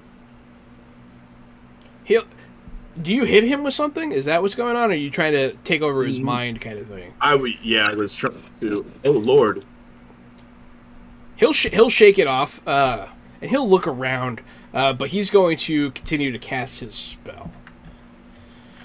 So He might have drawn the aggro because the caster just fired at him. I don't think he knows necessarily where it came from. That's true. Yes, this one would have been an illusion trying to take hold over his mind, and he was able to shake it. He probably wouldn't have noticed that, especially since it failed. Yeah, if it had succeeded, maybe. So Corbinian sucks, so I'm gonna attack you. Make a dexterity acrobatics check. Did we all just get booned again? Yes. We did. Hell yeah, vampire. Thank you. Yeah. Hell yeah. I used my boon to make my water whip chop off that guy's head. Nice. Good use of that boon. Yeah, I like that one. So a bolt of fire rips out of his hands. It singes all the hair on your face. But, like, it goes right past you. You lose a little bit of your sense of smell, but you're able to get out of the way. Eyebrows gone. It was close. And he rolled stunt points again. And those are spell stunt points. So I'm kind of glad I missed, honestly. I don't want to kill you. After that, the Bloodhound guy is just kind of... He's going to sit up like the Undertaker. He's going to get to his feet. He's going to brush himself off. I'd actually like to spend some of my stunt points for role-playing stunts as a reaction to what he did. Okay. Hey, you have some points. Yep. I can't do any attack stuff. I can only do or magic because I don't have it. I'm not exploring, so I'll role play. How many do I have? You have 4. I'll let you use some of them. Yeah, that's fair. I will. Pat Boondocks. Thank you. Here comes the boon. As he wipes out the, as he fires out his fire, I don't really dodge. I just kind of stand firm as I'm loading because I'm staying very focused. And I just stare at him, and then the fire comes right up to my face, and it's this murderous glare as I give a stunned silence to those who are witnessing what's going on. So everyone in the crowd, if they're cheering or booing, it's just did he just stand there and just wait for the fire to come and didn't blink? It's like, go ahead, cast your spell. Gotcha. And a bit of Bon Mot where that just shows that's going to be the cool moment that people will remember the orc for. You're just gonna let the fire roll over your face and be like, "I'm okay." Yeah. All right. Nice. The guy with his face covered gets up off the ground. That's most of his turn. He can't. I don't think anyone's standing next to him. Not directly, and he uses all of his movement to stand up. So he's gonna stand ready with his sword. Well, I mean, wouldn't I still be next to him if I was just like stabbing him on the ground? That's a good point. Can't get stabbed. Yeah. All right. Come on, dice. I have armor. But I And your rolled. defense is probably good. I rolled a 6 and 2 5s though. 6 Well, that's unfortunate. That hits. 16? First he That did. means it hits. So, Kian, how much is your armor? 4. And then what is the armor penalty? Is that for movement or? You don't worry. You don't worry about that because you're a fighter. Take. But yeah, no. It'd give you penalties to speed and tumbling and stuff. Take 7 as he does an upward slash and just crosses your chest. But only 3 because I have 4 armor. No. 7. Because you did the math. I did the math for you. Yes. Oh. Got it. So okay. 28. Yeah, that's what happens when I keep rolling mighty. These guys aren't supposed to do this much damage. I keep adding d6s with stunt points. How much health does he still have though? If I stabbed him like 4 times, like what's the deal with this guy? I mean, you don't know, but you hurt him. He hurt you more than you hurt him, though. That's the moral of the story here. Is that guy, is he like bleeding yet, the other guy? No. Okay. So, Keon, that's kind of an inside clue that he has more than half of his health still. Yes. If he's not bleeding. Yeah, that's like Usually. an old D&D thing that we sort of stuck with the terminology. Yeah, when your DM wants to be like, you know, he's bleeding, he's wounded. That means that he's probably hit half health. That's usually like the clue. Thanks. He is not wounded. Good to know. I'm sorry. Hector. Now you don't have to recast your water whip because you already have it. Yeah. How fucked up is this dude looking who's starting all this shit? If I'm being completely honest, there's a surprising lack of being hurt on their side. I mean, that's literally the only attack I have. It's a good one, though. I got nothing else. It's a good one. If you connect, it all right. connects pretty well. Like it's a scary thing to get hit by. Can I? Hey, don't get well, I mean, discouraged. The dice have just been against you guys in this I'm fight. gonna do it. I'll do it again. I mean, I guess I'm just rolling damage 1d6 plus willpower.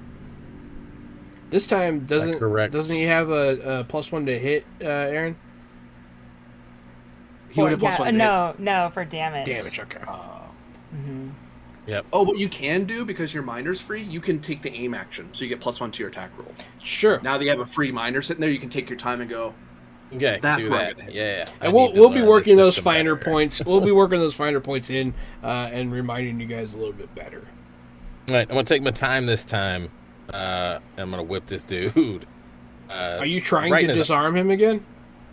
No, because I have to use a stunt point to do that, right? So what you can do, I'm just gonna if whip you him right in his if fucking you face. name it if you say you want to make a stunt attack, you automatically will generate 1 stunt point if you hit, but you don't do damage. Yeah, I'm gonna Regular Chop this attack. guy's head off Excellent. with my boom. Yeah. Yeah, go ahead. Yeah. Because if you hit him, you could accident. You could like if I get 10 points, I'll disarm him while I'm at it. You know. All right. So 1d6 plus 3.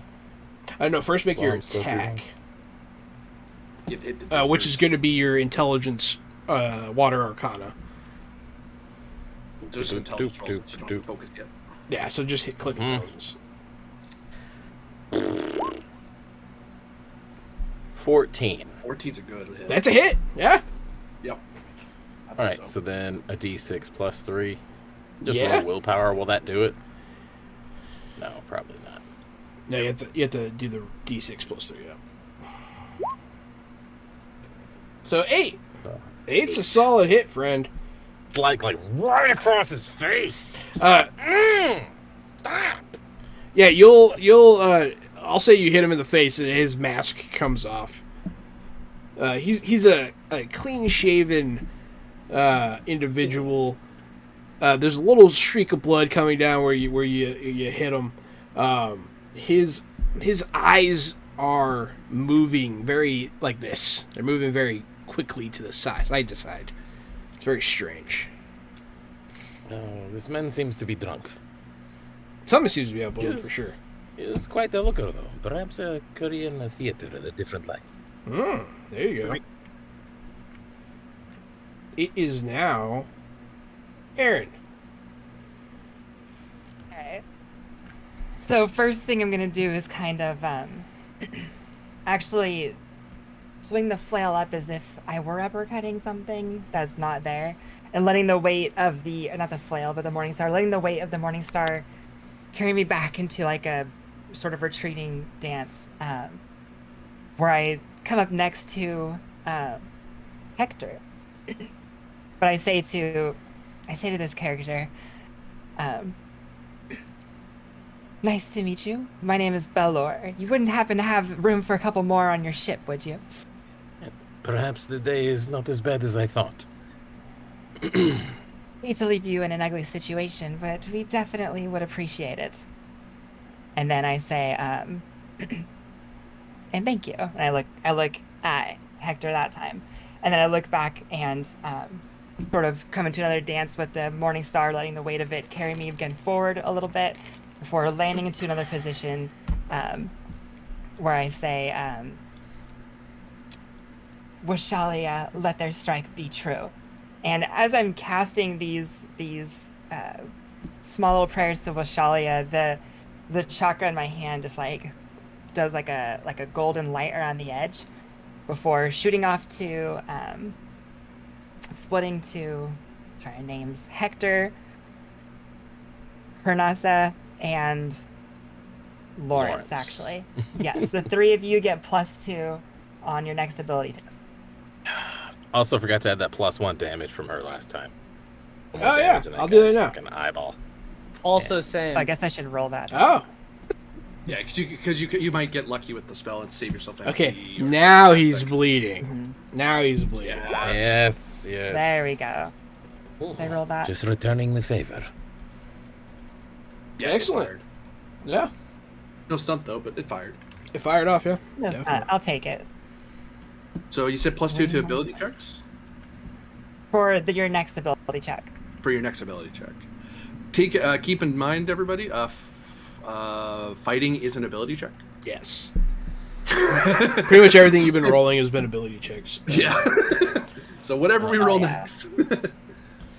Which actually that's pretty good. It applies to everything. Fishborn. How about Yeah. brawling? Brawling, yes. Oh, cool. I'm trained in that. I don't know why. I'm a Brawling mage. is a thing? Yeah. Because I already have 3 in fighting. Can I add the +2 to something else? Like, or does it have to be on the fighting check? Anything Well, that it's you roll +2 right whatever now. check you're doing. Yeah. Brawling's a specific thing, but it's under accuracy. not If fighting. Oh, okay. If you choose right now to go run and try to jump off the dock to a boat, you'll get +2 on that. Whatever you do right now, you're about to get a +2. Got it. Okay. I mean, well, I'm still gonna just go back to try and finish off this dude that stabbed me and resisted that whip attack, but now he's bleeding a little bit. But I'm gonna do it differently. I'm gonna do because I didn't do a minor. Let me see. Yeah, you can aim for sure. Okay, can I aim for melee? Thank you, too? Corbinian. Yep. Yeah. Yeah. Okay. So I'm gonna aim, which will be a +1 bonus on my attack roll, and then I'm going to do an all-out attack, which is if I hit, do +1 damage, but whether or not this attack hits, -1 defense until the end of the next turn. Yeah, Okay. that makes sense. So, Which is an awesome time to do it because you have, Plus you one. might drop him if you hit him. yeah, With much exactly. damage coming his way. It gets And also- +2, right? I'm not super tanky yet, but I am the tankiest person we have at the moment. So Yeah. That's +2, but that's +2 on the damage? Yeah. To the attack roll. The attack roll, you're going to get +2 to, yeah. Okay, so fighting. That's a hit. That's So a hit. he gets +1 to damage for his ability, and +1 to damage for her spellcasting, right? Yep. So he does get +2 to damage You're right, also. yeah, actually. Yeah.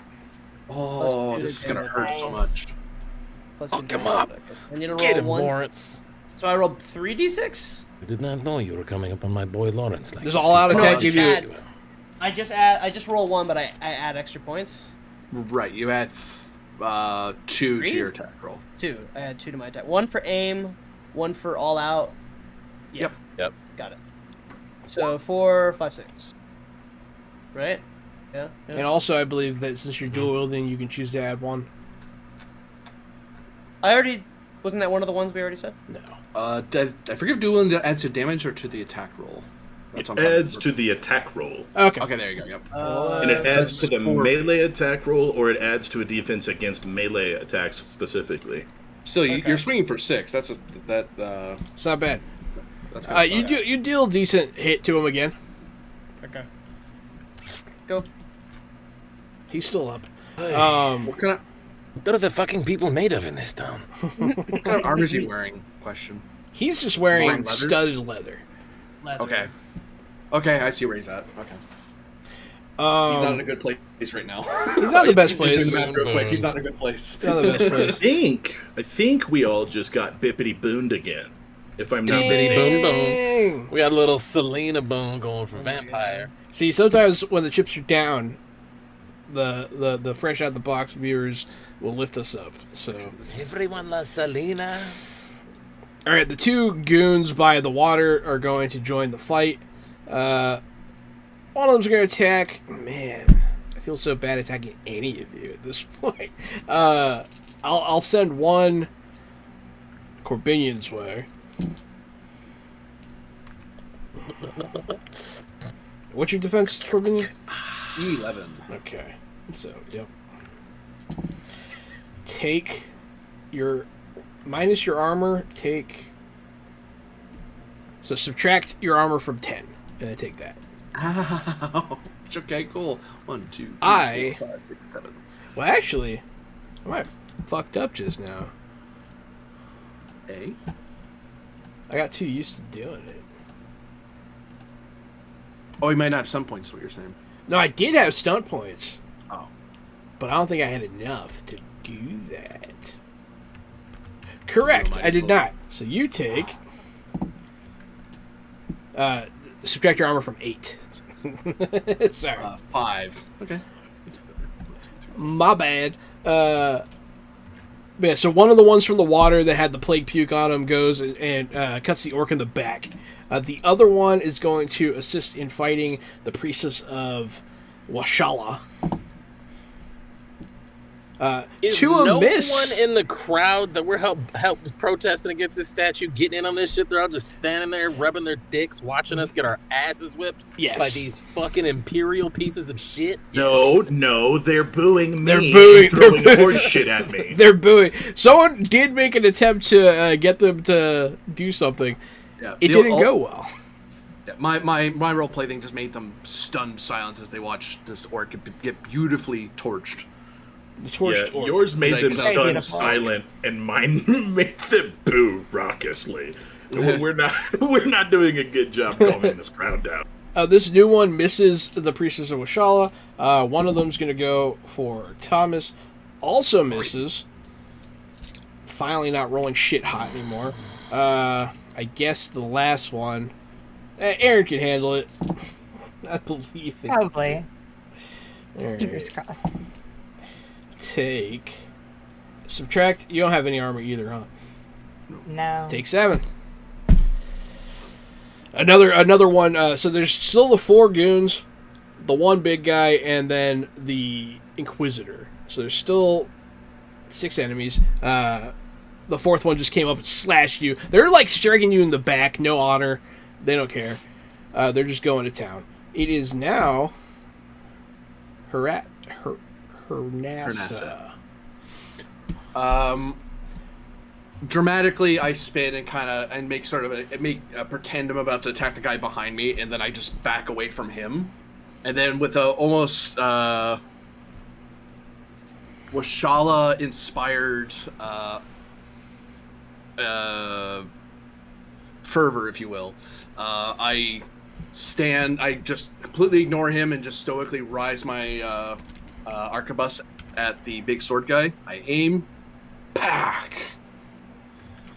Hopefully I hit him. I have +2 to this roll, so hopefully I get this. I want to say, by the way, for the record, it is Washalia. Washalia! Washalia, yes.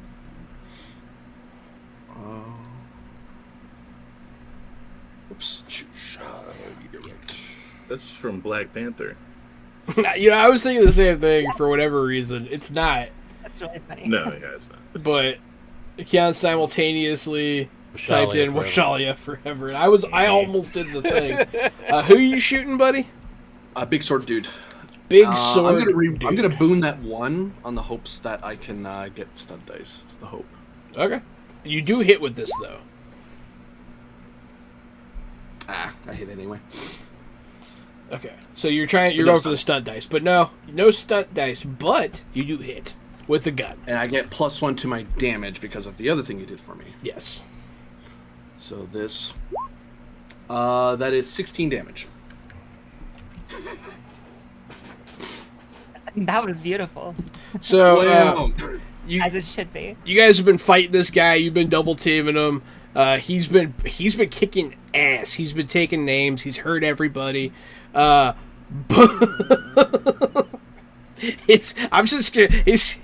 body's gonna take 2 steps and fall down as his head just disappears.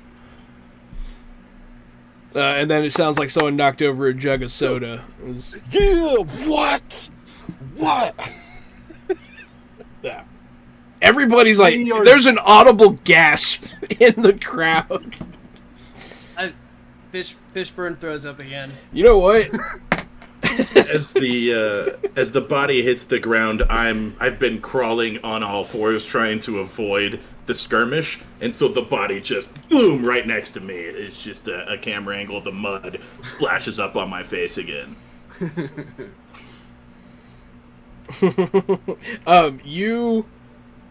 You're on the ground, and because you're trying to avoid stuff. You'll be the one to notice that there is nearby a small vessel that you might be able to take. How small are we talking? Bigger than the rowboat we came in? Much bigger than the rowboat. It is...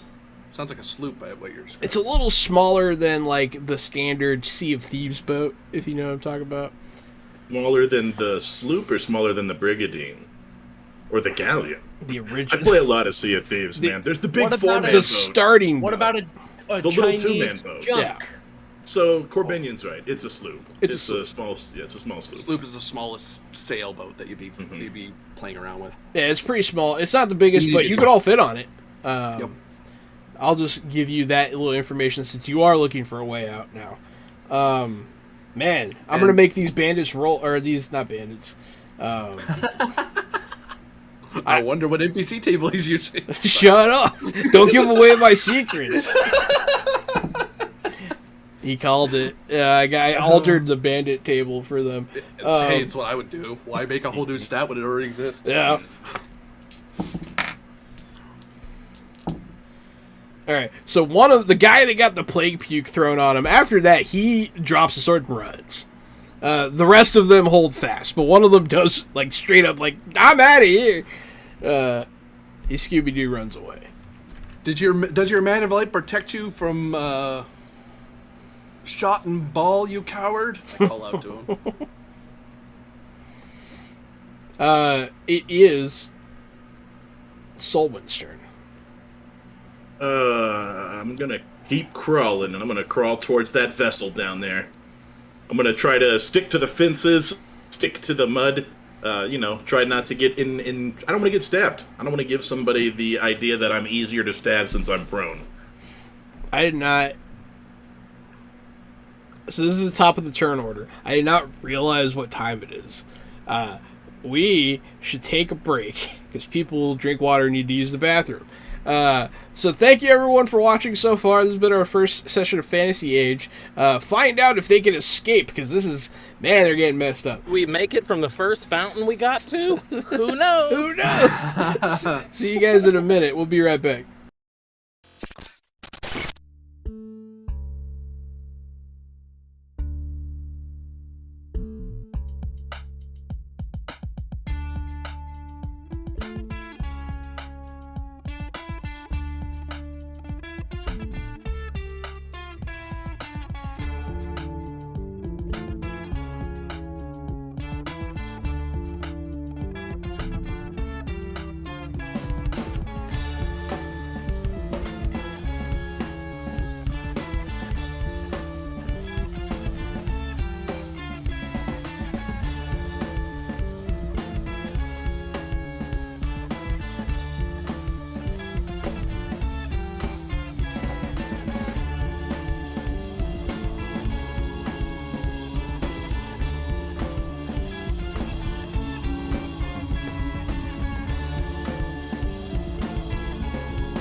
Yes, Hey there, everybody! Welcome back to Fantasy Age. I'm still the Game Master Johannanan. The co-host Casualty CDG, and this stream is no longer fantasy. Now it's scat singing, skibbity bop dop dooga Ba-doo-ba-da-da-ba-dow. Wow. That was my contribution. It's about the notes you're not playing. Yes, I'm at 80 Springer, also known as Corbinian, and it is Fantasy Age still, hopefully, please, for the love of God, and I'm playing Hernas, the Wandering Arquebusier. Well, maybe I should just go. I'm Aaron. I'm Aaron Bombier. Also, Aaron Dippity too, and provided this is still what it is, I am stepping back into Bellore as the cleric. Oh, it is what it is. Hey, y'all. Thomas Avenger down here in Houston, voice actor, artist, painter, all that. Getting our asses whipped. Glad to be back as Hector Adonis, maybe for the last time. Your boy Keon. I'm Lawrence Fishbone, and if you're not proper chuff, I'm gonna get at your gills. And I can tell you, as your humble music composer, everything Jahan said about jazz music is actually 100% correct. If you're not chuffed, I'm a get at your juice. Hey, you know, proper chuff, I'm gonna get at your gills. That's just a little. We need some. I'm gonna get some subtitles here. Welcome back. We're in mid-combat. So, without further ado, top of the order, Gary, you are crawling towards a ship of salvation. A sloop. I am. I rolled a dexterity check to reflect that as sort of a stealthy type of thing, and I rolled 5 stunt points with that. I was looking for what sort of narrative stunts I might use, because I'm going to try to slip away. Success! Page Yes. 79, so for exploration or roleplay. 79, thank you, Corbinian. And heck, he got +2 to that roll because it's a skill roll, so it's like 15 for anyone who wants to oppose that, or for difficulty. Yay! Bless you, beautifully snuck away. Yes, that's probably what I'm going to do, Jahan, is just sneak away really, really good. Which one are you taking? Advantageous position is not terrible. You got 5 stun points. That's not bad. Maybe stunned silence. They see me. Everyone sees me. No one doesn't see this.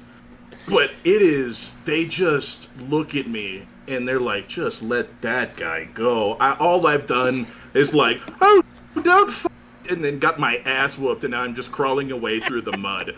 So I think there's just this second where everybody's just watching me crawl away. No. And that's it. That's my turn, is I just crawl away and everyone's stunned, dumbfounded about it, and then they go back to their fight. Because I feel that this fight got a little too real, I'm gonna take this as an opportunity for all the bad guys to turn and slowly watch him crawl away and skip their turn. Pause. I'm gonna look at Lawrence and our girl and big orc man here. Like, you want to dip? Signal. It is Hector's turn. Yeah.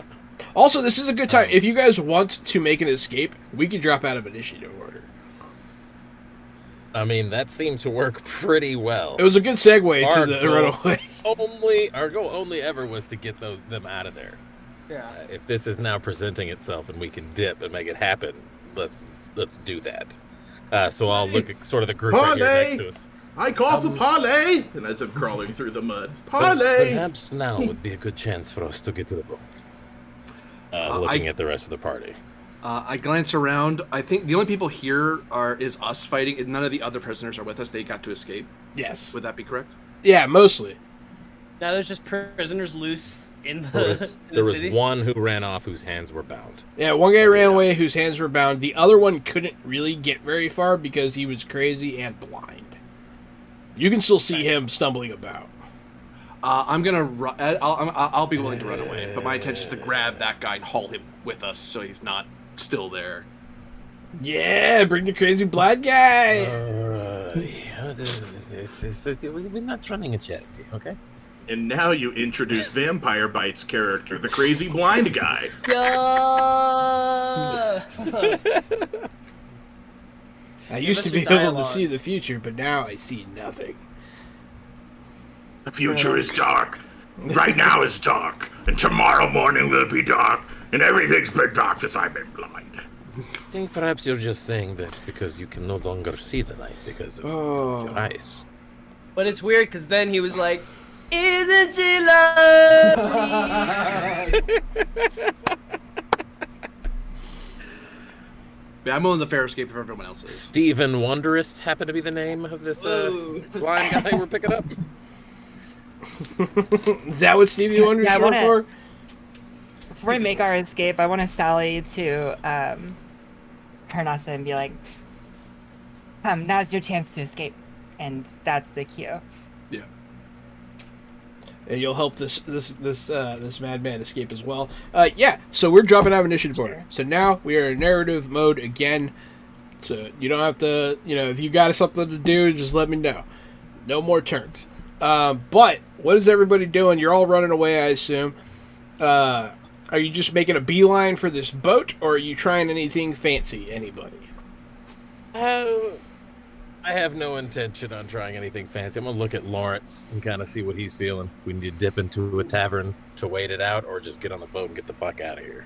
Oh, mate, do you want that head? What? The head of that big man? It's do you want it? It's a puddle. Oh, never mind. He didn't blow his head off. He blew his head up. His purse is all yours, though. Are you going to scoop it into a bag? Perhaps feed it no, into a water skin? No, it's all right. I was thinking I was going to eat it for later, but maybe right now is not a good time. I did just Yeah, throw up. probably not. I deeply oversold how much time you had, apparently. Oh, yeah, we should go. Let's run for the ship, yeah? Oh, I was imagining this conversation on the En way. route? Okay, where that's it good. is. That's Standing better. there. So you guys are are running like, I could duck back real quick. Like, no, let's go. I think we'll be fine. you all start Don't running. eat that Headed boy. to the docks. There'll be fish there. The other, Okay. the three remaining guards start to chase you. Some of the people from the bigger ship finally get there, and they start chasing you as well. The Inquisitor walks over to the body of It's a lovely day for a run. the dead man. Who got reduced to less than half health by the big man? Nope, not me. No one? Okay, good. Oh, Not by just that one. Does anyone look beat up? I look pretty okay. I'm hurt, but I'm not injured or I'm not bleeding or nothing. I am bleeding. Who did that to you, Gary? Yeah. I don't think it was the big guy because he was The off. magic guy, wasn't it? Yeah, he was off getting grabbed by with the water whip and stuff at that time. He didn't hurt I you think it enough, was one of Ken? the goons.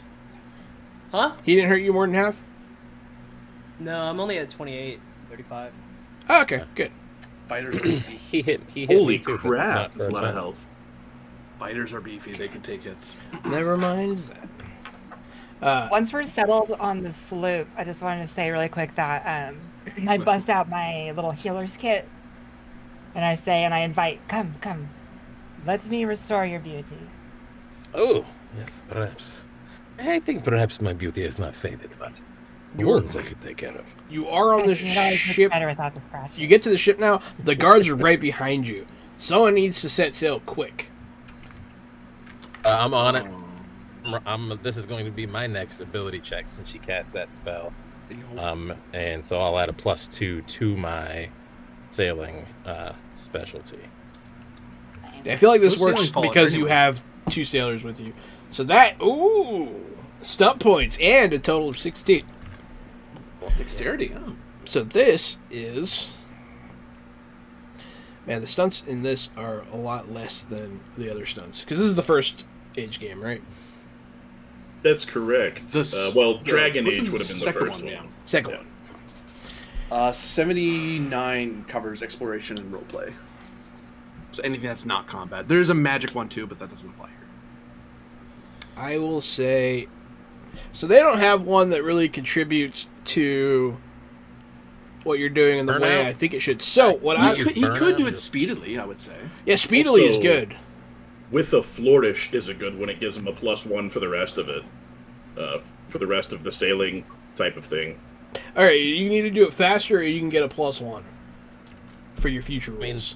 I feel like I'm, man, I don't know. Let's get the fuck out of here. Okay, That's what I'm feeling. I'm going with Hector Adonis's gut. you He's not the one thing you to watch shit Hector out of me. Adonis like fly across the ship, and like he just cuts a rope Yes. and Yeah, swings it is across like- as like the sail clockwork. falls. Clockwork watching this guy fucking work. He kicks another winch.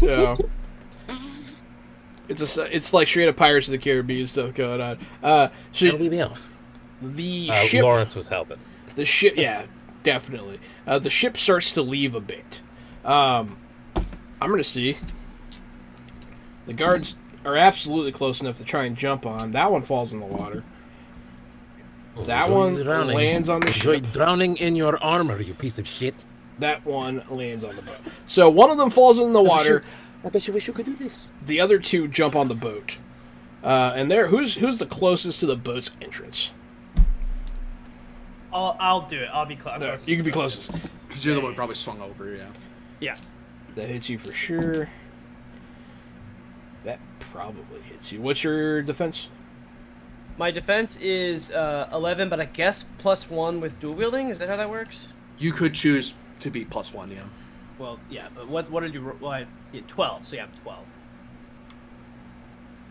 I got 13. Ha, suck it. All right. Oh, so close. One of them does hit you. So two of them make it across. One of them actually hits you.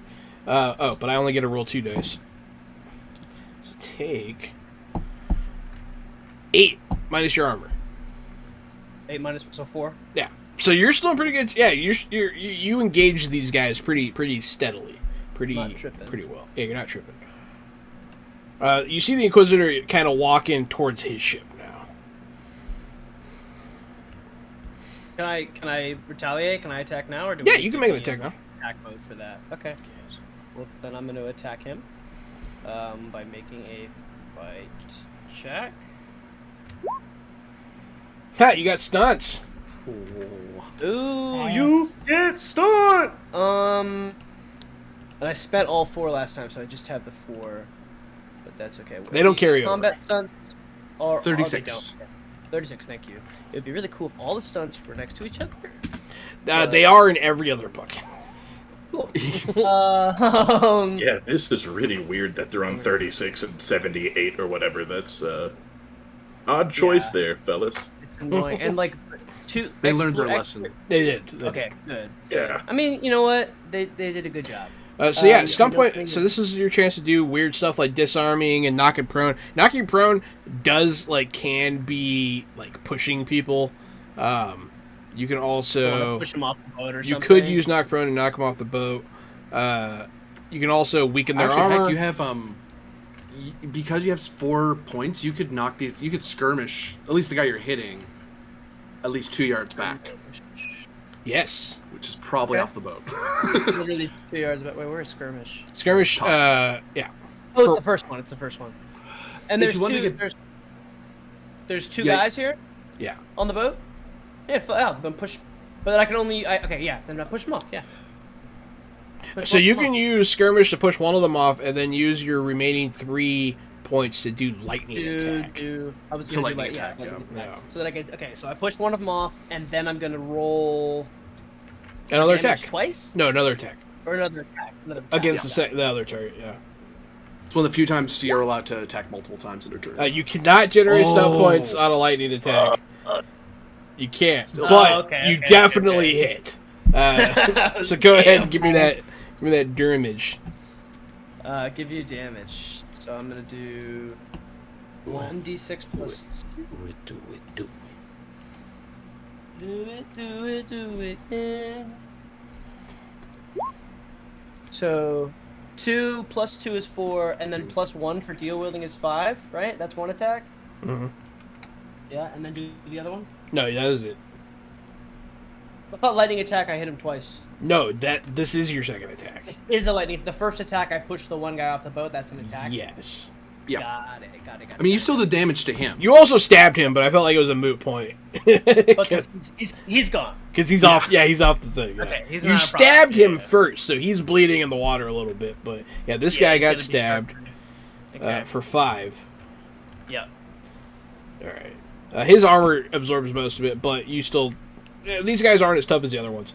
So there's only one guy left on your ship. Anyone can go now. Hector, are you piloting the boat? Yes, I assume that I was. Give me. I'm gonna shoot this guy with my pistol. Shoot him with your pistol, absolutely. And Adonis. Looking where we're at, like, can I cut the wheel and just swing the fucking Yeah, ass I over need and to knock check the to see shit how out of this fast. guy? I need to. Oh. Yeah, I'm on, yeah. I'm on done. speedy. I'm on speedy right now. You can hit him with the gimbal, yeah, or whatever it's called. All right, so is that gonna be same thing? Give me a roll down sailing to go check. Yeah, I'll sailing? see. I'll treat it like a hazard. Like as I'm loading my pistol, all of a sudden, I'm sailing. I'm sailing. As a hit. So he's gonna try and dodge it. Boom! He goes flying into the drink. Save your shot for later. So you turn your ship about.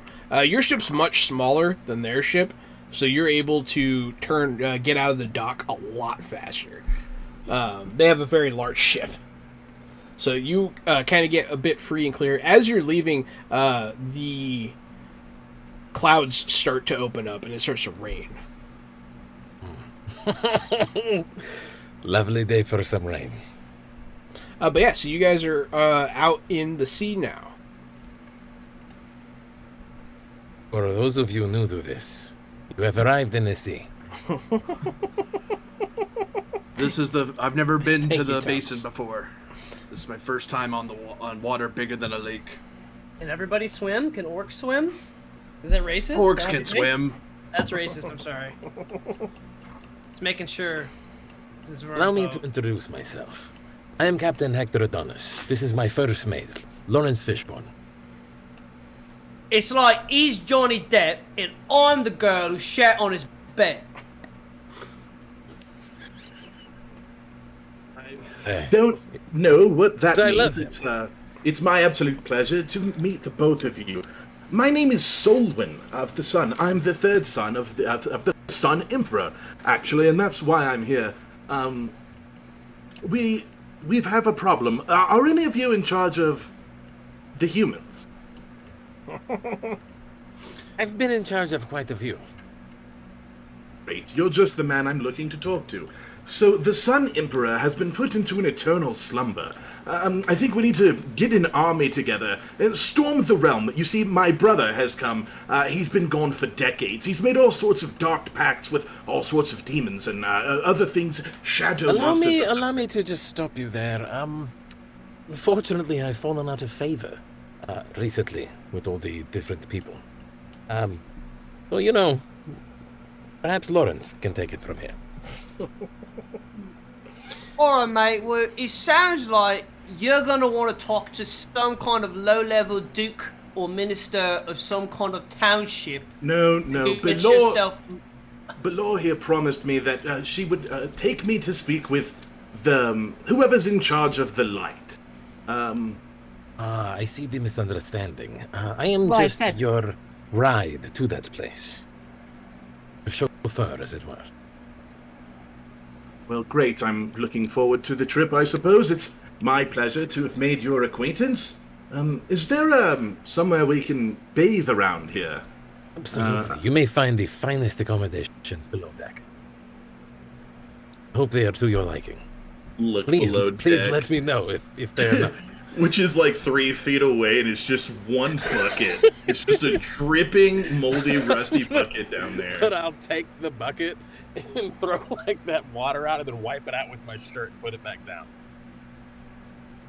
Calming. This isn't the worst ship we've been on, mate. This is actually pretty nice compared to most. So. Yeah, I take what thought you it was can pretty get. fucking nice. There is Floating. a Stop half leaking. there's a half naked man with his arms bound behind him, who is blind, kind of going, He's kind of freaking out. Take my little waist knife and... Apologies. He's gonna like pull away from you, and kind of like fetal position I it. totally understand. Let you take your space. Perhaps someone else can speak with you. I'll look at Hernase. Is he with you? He was one of the prisoners that was taken by these light workers. So they he is claim. your servant. We should No, like. he is not. He is a free man. Then what Someone use do you on have? this What use do you have for this man? He is not mine to have. He was unjustly arrested by blind fools.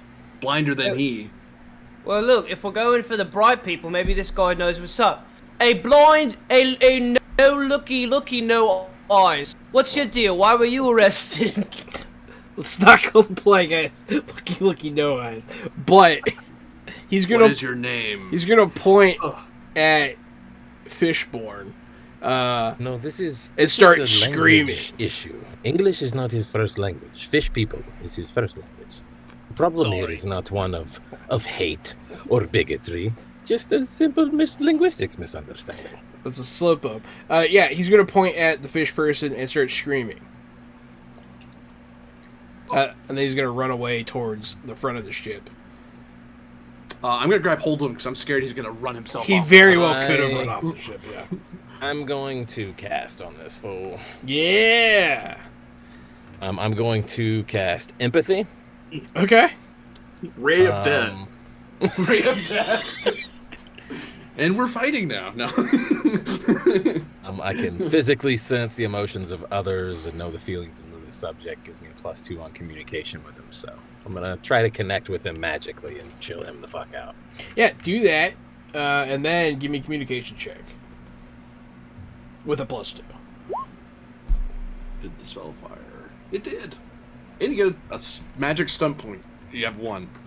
You pull out your get water one whip with and one. smack him across the face. It's the wrong spell, but it's fine. Yeah. Communication, so you got 13. That's not terrible.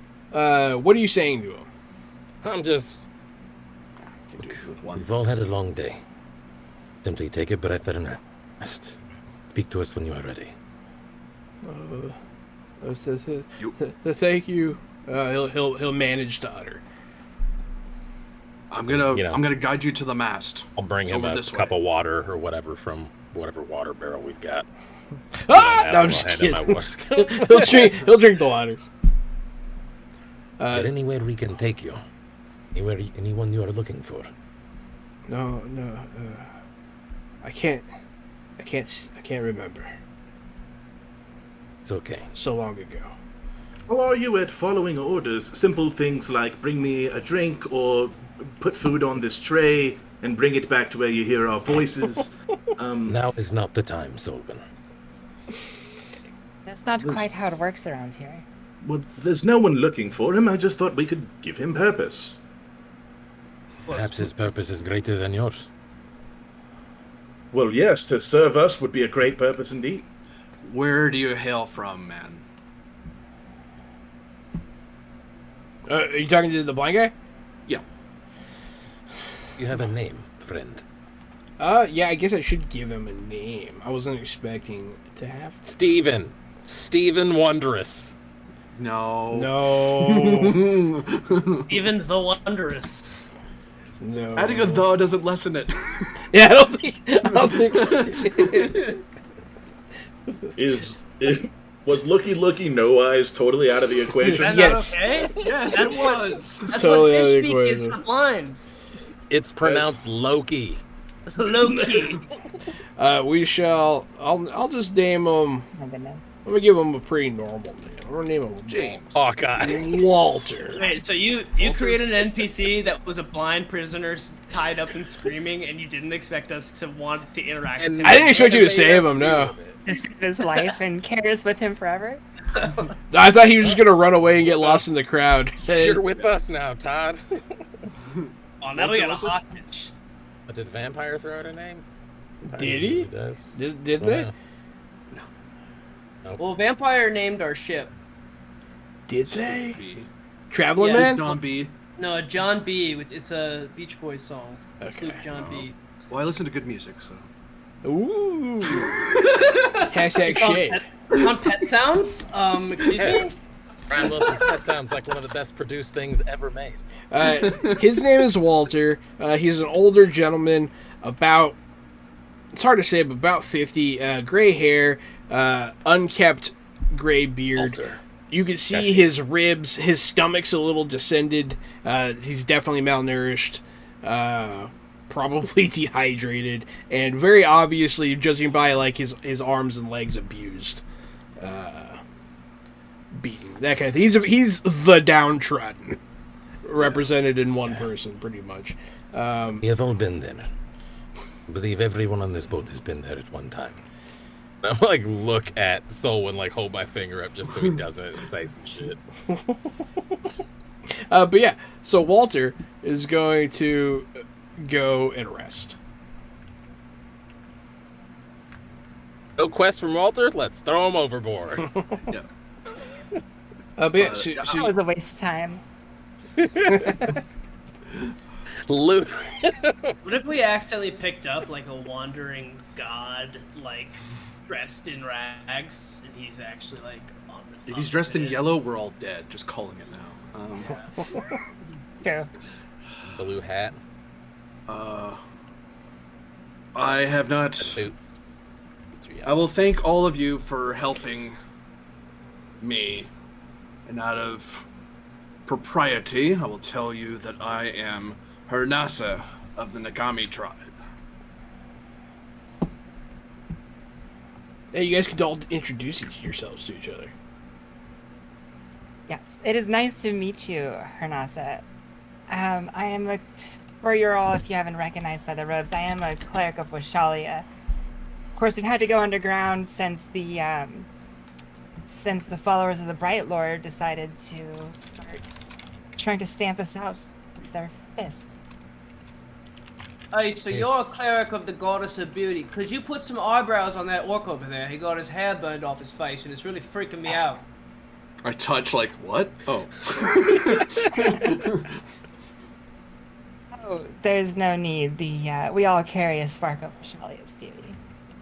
And I kind of like making eye contact with Fish Boy. Should you say so? It's a clever way to push your god on others. I enjoy that line. You're welcome, by the way, for the dashing rescue. Where, why, when, all of that. Were you about to be executed when we arrived, or did you just create a skirmish? They were desecrating the ocean god's shrine and dooming that town to Agneira's wrath. I stepped to defend it.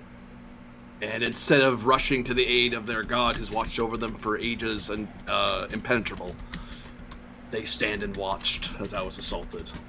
You were the only ones that stood forth.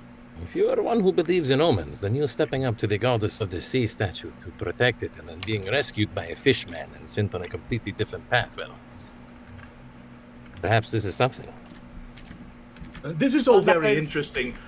Forgive me. I think I'm sorry. I forgot you were here. I'm new here, right? I'm not from this place. So forgive me if this comes across dumb. Are you the bad guys?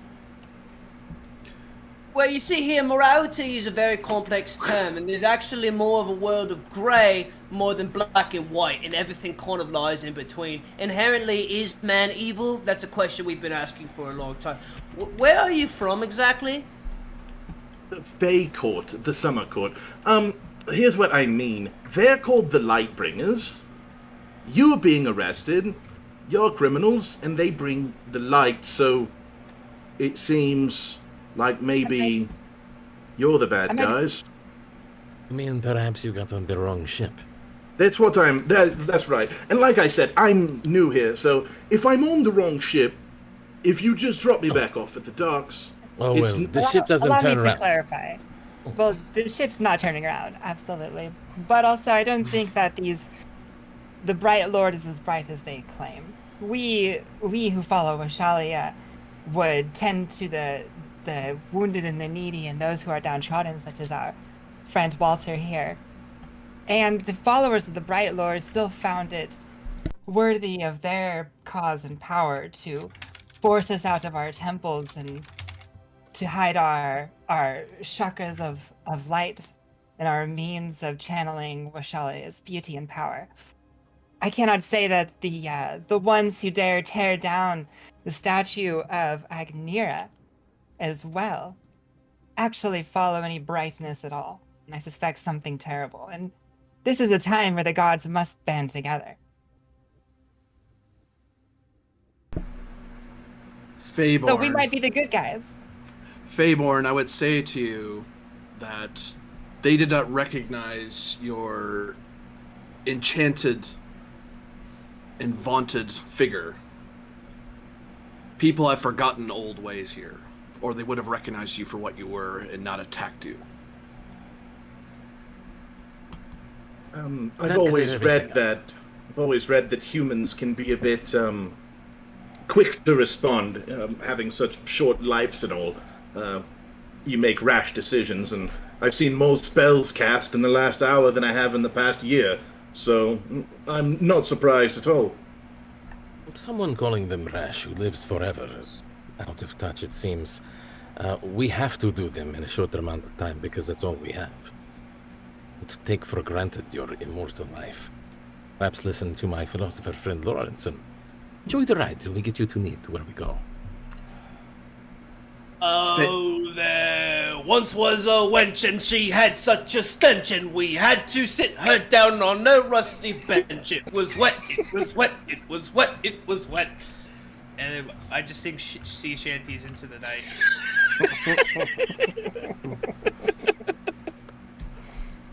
Excellent. As he's singing, I'll kind of walk up over to Hector.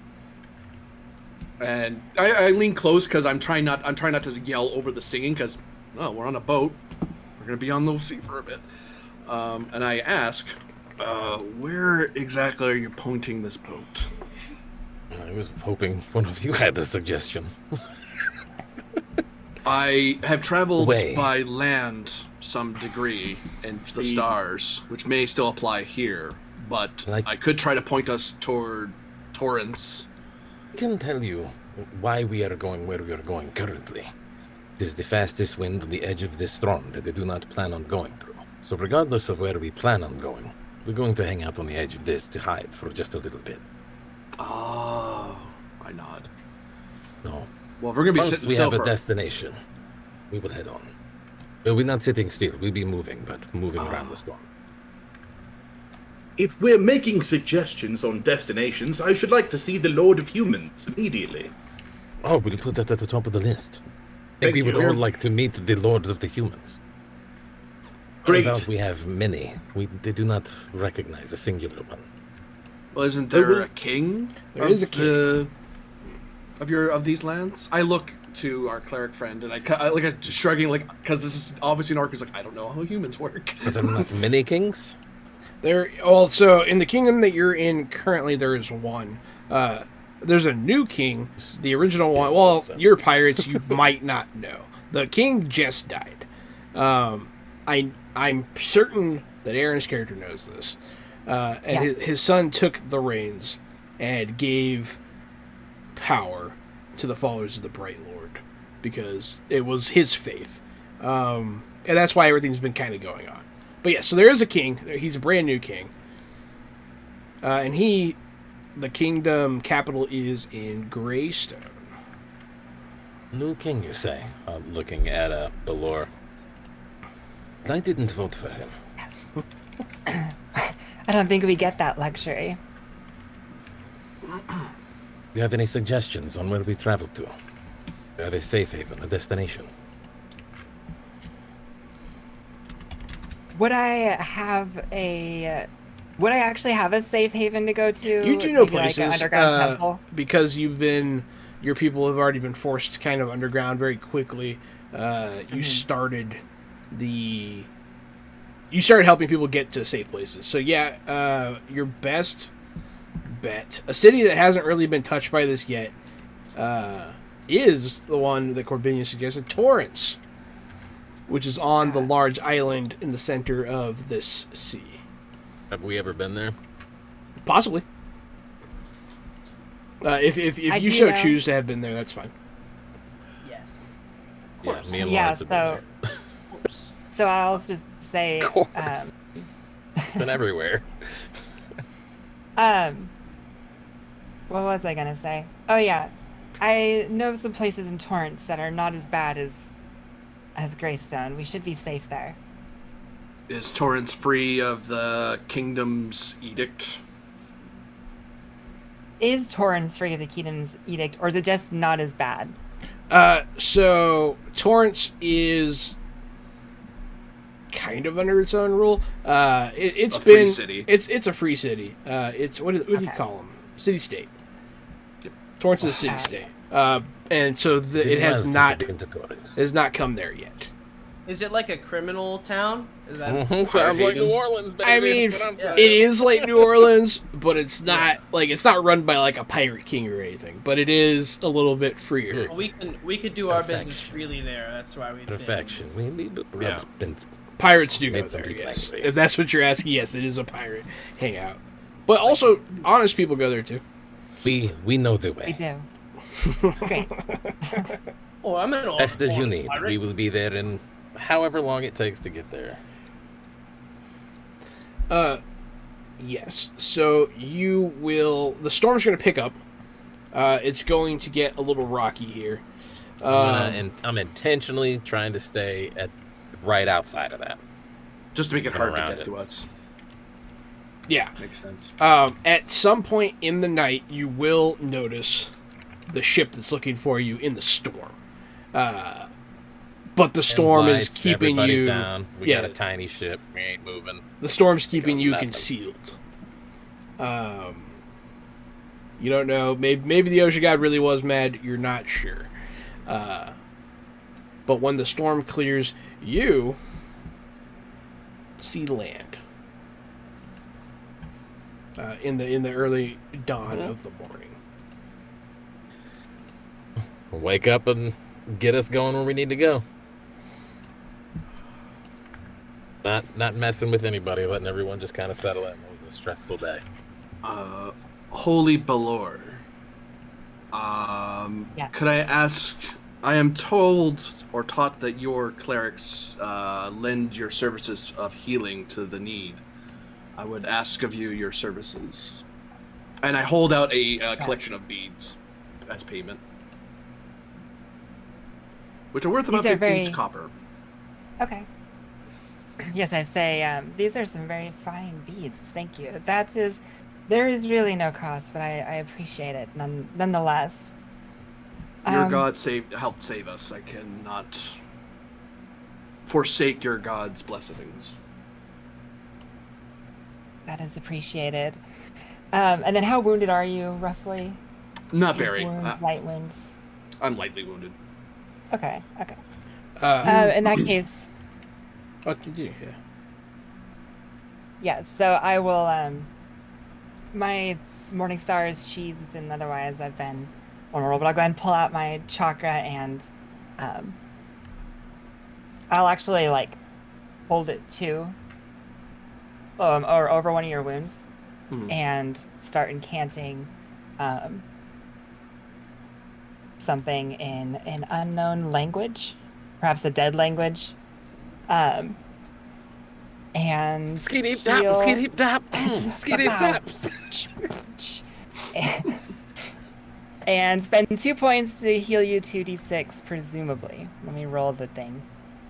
Yeah, because if you get lucky, you might save your MP. Hey, there's all ones. Is that a? Here's a good question. John, do we recover during the night? You recover That is a some. good question. Health Definitely and recover healing. some. That way we don't know how. That way we don't spend everything just to recover. If you can get at least 6 hours of sleep, we get 10 plus con plus our level. Oh, well, that's helpful. So I don't know if we've had 6 hours. You This is have. me. Oh, never mind. I wouldn't have Oh. asked you. because I would have been fully Perfect. healed. I don't know if anyone else is hurt. I might point out that. No, you definitely got 6 hours of sleep. You definitely recover. She used healing kits on us yesterday, also. Mm-hmm. Oh, that's right. Yeah. Oh yeah, I'm at full then. Never mind. Instead it's just giving you the beads for thanking you for you and your gods for your help. They are graciously accepted. I've read a bit about torrents, and you may not want to give away all of your beads just yet. I am an able fisher and hunter. I will make my trade as I always have, honestly, and buy black powder. What I mean to say is, there seems to be a cultural phenomenon in that city where if you throw beads to someone, they repay you in an interesting way. Yeah, it's a very interesting way. I highly recommend you keep them on you when we pass through the streets at night. I will allow the What's your beats? she of Washalia to enjoy those efforts. So yeah, the morning comes, you see land, you realize something about the ship you're on. It is not stocked. You do not have food and water to go fishing for your journey. Luckily, it rained on us, so we have plenty of water in the water barrel now. That's a good start. The wine barrel. You do have. You could probably fill up a barrel. Yeah. But yeah, you don't have any supplies. You see land up ahead. You weathered the storm, and you seemingly lost the Inquisition for now. But at that is where we are going to leave it for this evening. No! That was our first session. First session is always hard, but hey, everybody knows everybody, and now we're all on the same boat. Do this. You always do this to I always us. do this to you. Thank you everyone for watching. Let us play the game. Our first. We just trying to play this game and you ain't letting us. Yeah, why don't you let us play this game with our friends? Thanks everyone for letting us play Fantasy Age from Green Ronin Publishing for you tonight. Tune back in every Thursday for more Fantasy Age epicness. I've been the Game Master, Johananon. Co-host the Casualties AG. I'm so sad that we have to quit playing this game. I just want to play this game forever. But instead, we play games every Wednesday, Thursday, and Friday from 8 p.m. until 11 p.m. So you can come back tomorrow. We'll be playing tomorrow. We have a podcast. It's a podcast. Sundays. Come on, try and listen to it. Thank you. I'm AD Springer, also known as Corbinian, and I do a Saturday stream around 1:30 Eastern here on Twitch. You can find me as Corbinian, and I do Star Trek Klingons, where my players try to kill each other or kill the enemies I put in front of them for once. But if you want to see when I stream other stuff, like my video game stuff, that is something you'll find at Electric Met CHSR, and you can find out what I'm doing, what I'm thinking over there. I am Erin Bombier, also Erin Dippity Doo on the internets. I'm a tabletop game designer with Adventure Slang Productions, currently working on our original setting tabletop RPG. Otherwise, I co-host the Adventure Slang podcast and appear here sometimes. Just want to thank you all for coming in tonight, spending your time with us. We appreciate it and we love you. My name's Thomas Avenger, and you can find me at Thomas Avenger anywhere online. Oh, yeah. Yeah, I'm Keon. I'm the composer of the thing. King Keon on social media. Keon on all music streaming platforms. KIYAHN. KIY. Always hate Nazis.